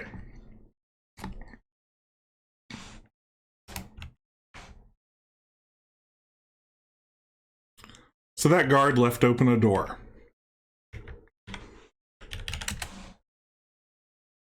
This room is smaller than the others. There's a large computer terminal along the west wall and a window.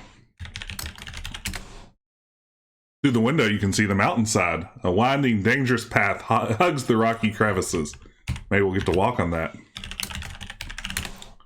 Use computer. Virtual guard dog level 1. Vohal security systems. Drive A. Security systems disk. Security systems online. So we have that virus disk that we picked up way back at the beginning of the game. More than one disk involved. Eject disk. Take the security disk from the drive. Insert virus disk. Even there, saying there's more than one disk involved is a really nice prompt to tell you how you need to deal with this problem, right? That's something that tells you, oh, you're on the right track. You just need to specify more clearly what you're trying to do. Level 1 security compromised. It's rather infocomish. Yeah, I would agree with that. Okay. So we've inserted the virus disk.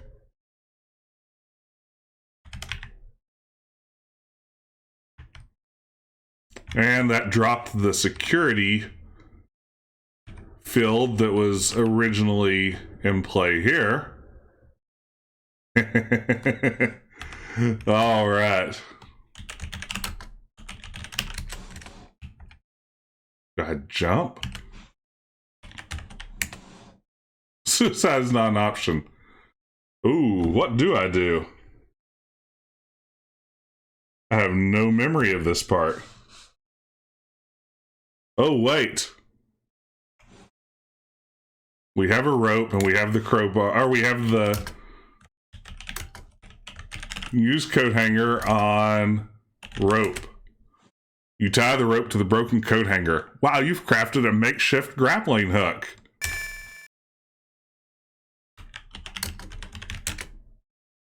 Okay, this isn't a good spot to get closer. I've heard that before.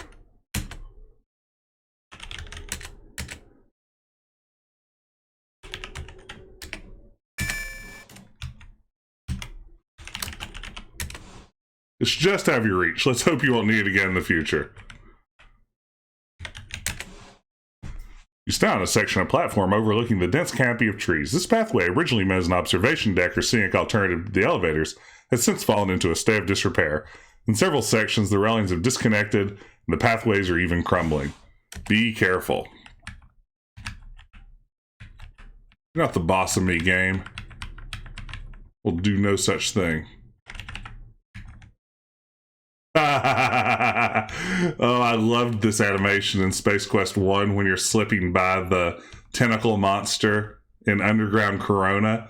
So glad to see it make a return here. This is fabulous, right?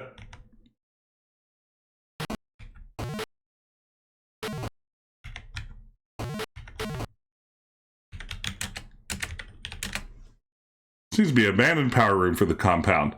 An old unused generator sits here in an open cabling shaft along the back wall. A curious stone statue sits in the southwest corner. The dusty inscription reads 78, Universal Lamp Sword Champ, College League Final Four. Okay. Good, good, good.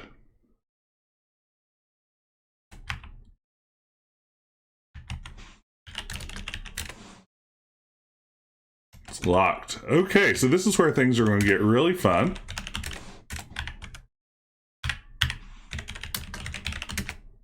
The cables in the shaft look heavy duty enough to support your weight. Climb cables.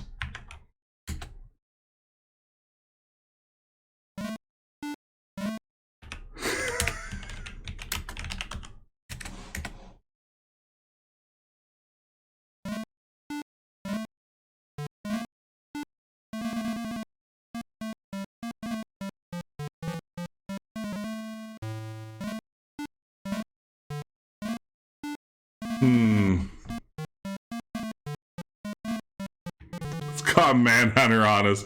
Yeah, this is StairQuest.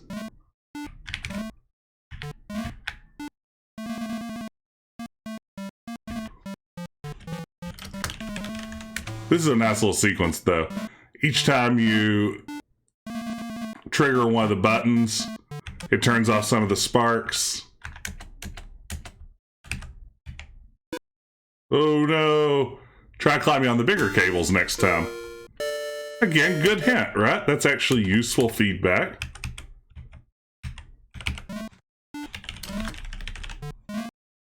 This music's originally from Space Quest 5, right?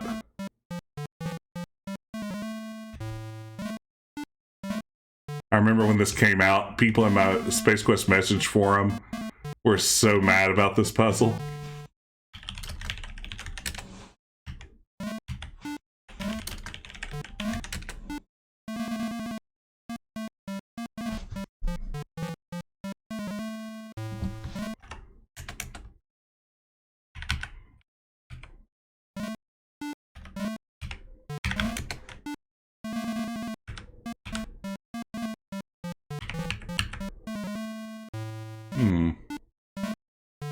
Is this one next?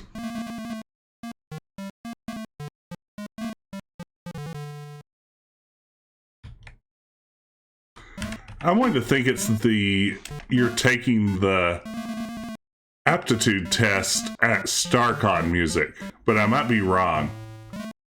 ATM machine, that sounds like something you'd be pretty confident on. Ah, that's right, the upper left, yep.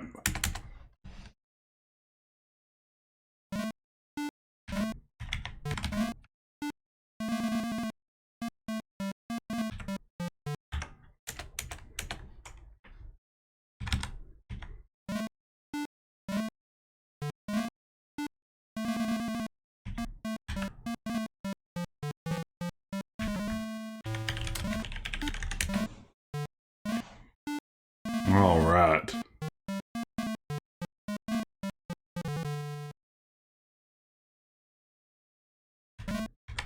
No!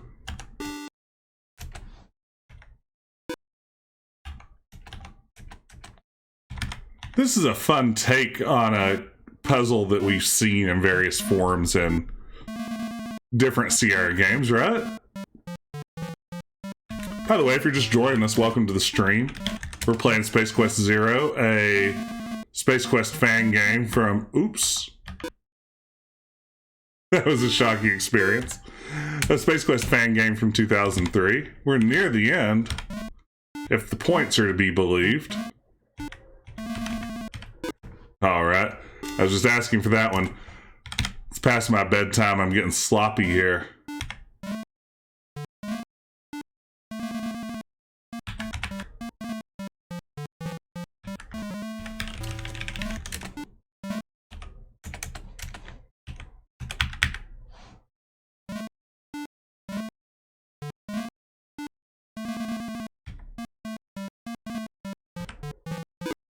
Missed it.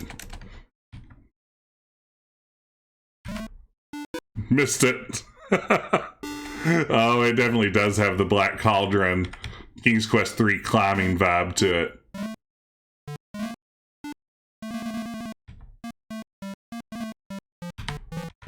I'm not going down low enough every time. I need to get my hands... I guess I could just go straight down. That's a really good point. I don't know why I'm going back the way I came when I don't have to.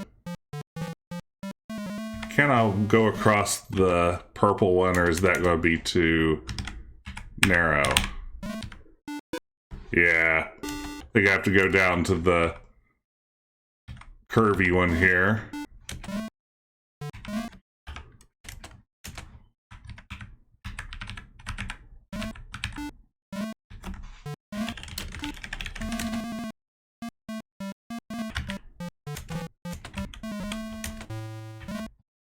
There we go.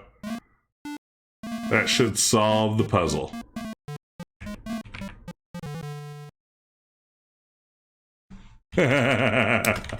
So there are insurance clones. Clone casters from unknown origin file one by one to a small chamber. Once the flashing lights stop, the result moves a single file to another area of the facility. Overall, this machine seems to take a mindless drone, digitally load their brain with several years of facts, figures, and statistics. That slaps on a cheap suit and spits them out again. Isn't science wonderful? Okay. We see our Space Quest 2 insurance clones. Do I need to do anything in here? Is a great question. Okay.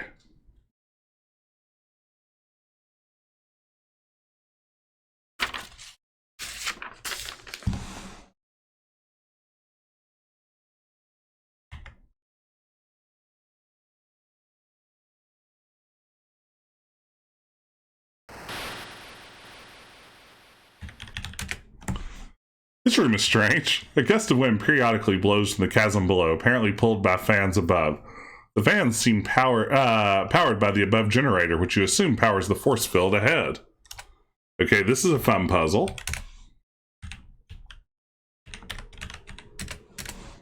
So what we're going to do, this may seem familiar. Put Tal in brandy. You craft a fine Molotov cocktail. Be careful with it.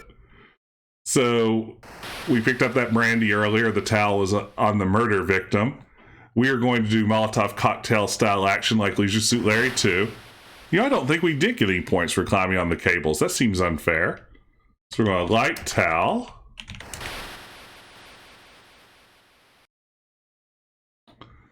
You light the cocktail and throw it upwards. Aided by the gust of wind from the chasm, the bottle floats all the way to the top of the chamber. Bang! So yeah, that's sort of like a reverse Leisure Suit Larry 2 there. By the way, again, as the bot said, if you'd like to interact with the stream, support the stream with a few bits, you can slap a sticker onto it. Just hover over the video window, enter the interface. Enter the interface isn't something people say, but there are plenty of custom Space Quest stickers there for your slapping fun.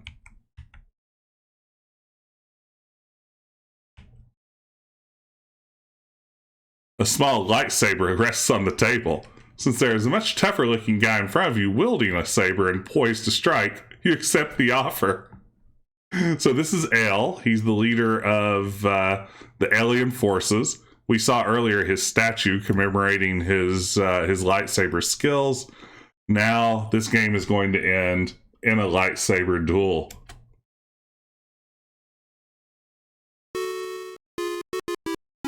Looks like Mysterio from Spider-Man.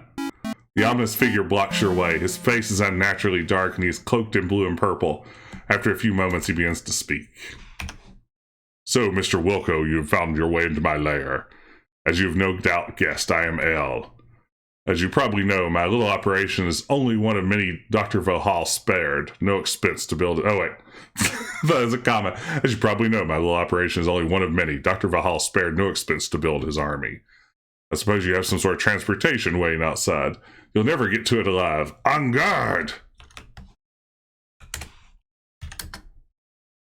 We are going to get something very Space Quest 3 Rock'em Sock'em robots here. So high attack is A, low attack is Z. My strategy in all of these sorts of arcade sequences is never ever to block. So we are going to try to vary high and low attacks. I'm going to tap the buttons very quickly, and we're going to see if we can triumph. Get ready. Oh, look at our health bars going up. Whoa, whoa.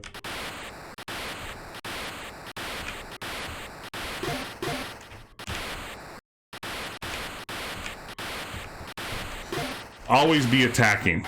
That is my strategy in any arcade sequence like this. Blocking is for chumps. Look at this. I've already gone down to 86 health. Ooh, he hit me. Uh-oh. Tide's turning.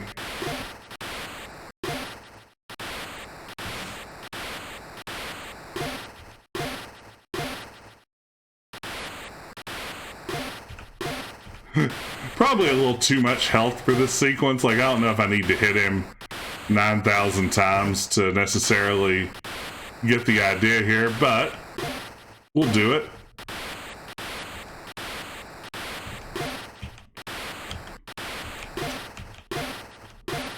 So like all prequels, this creates a scenario where it's like Roger has gone through some real heroing before we ever meet him and he becomes the hero of Xenon at the end of Space Quest 1, right? It's like the Golden Mop seems like a big deal, but he's already done some pretty heroic stuff here in the prequel that maybe undercuts a little of that, but that's forgivable. You know, fan prequels are always going to be pretty fan servicey. Like if all Roger did in the prequel was janitorial work, it wouldn't be a very exciting game.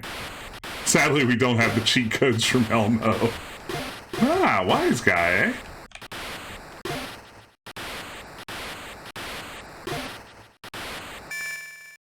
You've defeated L! We did it!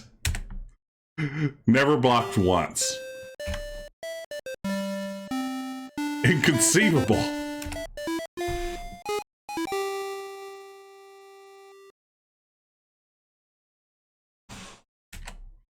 Still, the clones will crush you. You have no chance to survive. Make your time. Ah, 2003. Explain to L that his clones are now nothing more than mere insurance salesmen. His face contorts. His body goes limp. And you're left alone. Outside, you hear a ship approach. This guy may be Spawn. Look at that animation. Uh-oh. We've seen those ships in Space Quest 2.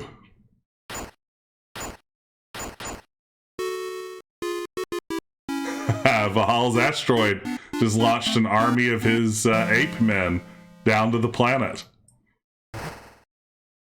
So now we have all the pieces in place for Space Quest 2 to begin. Who are those guys? Don't know, gorillas maybe? It's a joke. I wonder why they didn't follow us. They were too busy taking over. I'll bet they were after the clones. Won't they be surprised? I switched the cartridges. The clones are useless now. I'm impressed, Mr. Wilco. I thought this was a rescue mission. Instead, I'm the getaway vehicle. So where are we going now? How about my place? Roger with the big look. And we got the kiss at the end after all. Your score is a 101 out of a possible 101.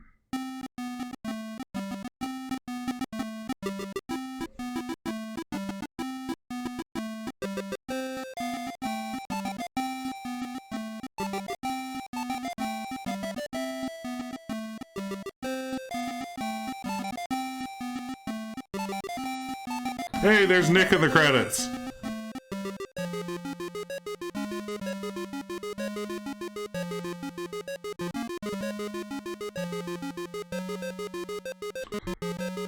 Yeah, Jeff Stewart with the scripting, the graphics, and animation.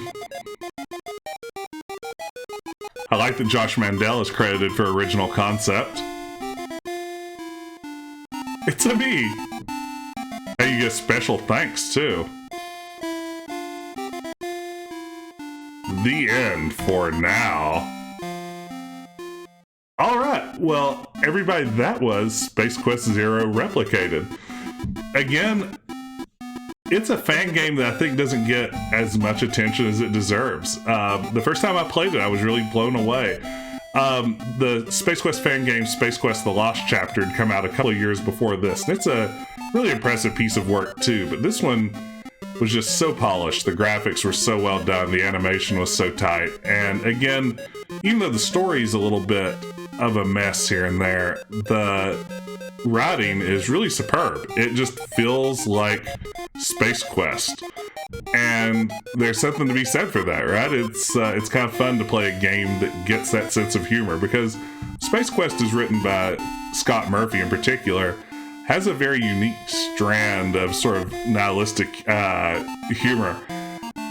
And I think this game comes closer than maybe any other fan game I've played to really capturing that and recreating it. So I'm glad that I had a chance. I've had a chance to share this with y'all tonight. I know a lot of people maybe weren't familiar with this one. I'm glad to see viewers turned out for it. I wasn't sure. You never can tell when you're streaming a more obscure game if anyone will actually show up. So I really appreciate everybody dropping by. As I said earlier, if you're new to the stream, I stream retro adventure games every Wednesday. Please feel free to follow. I always enjoy getting to share them with new folks. If you're coming back to the stream, and I know a lot of you are just from the chat, I appreciate having you here. So thanks as always for the support. For now, I am going to call it a night there, and have a great evening. Take care, everyone.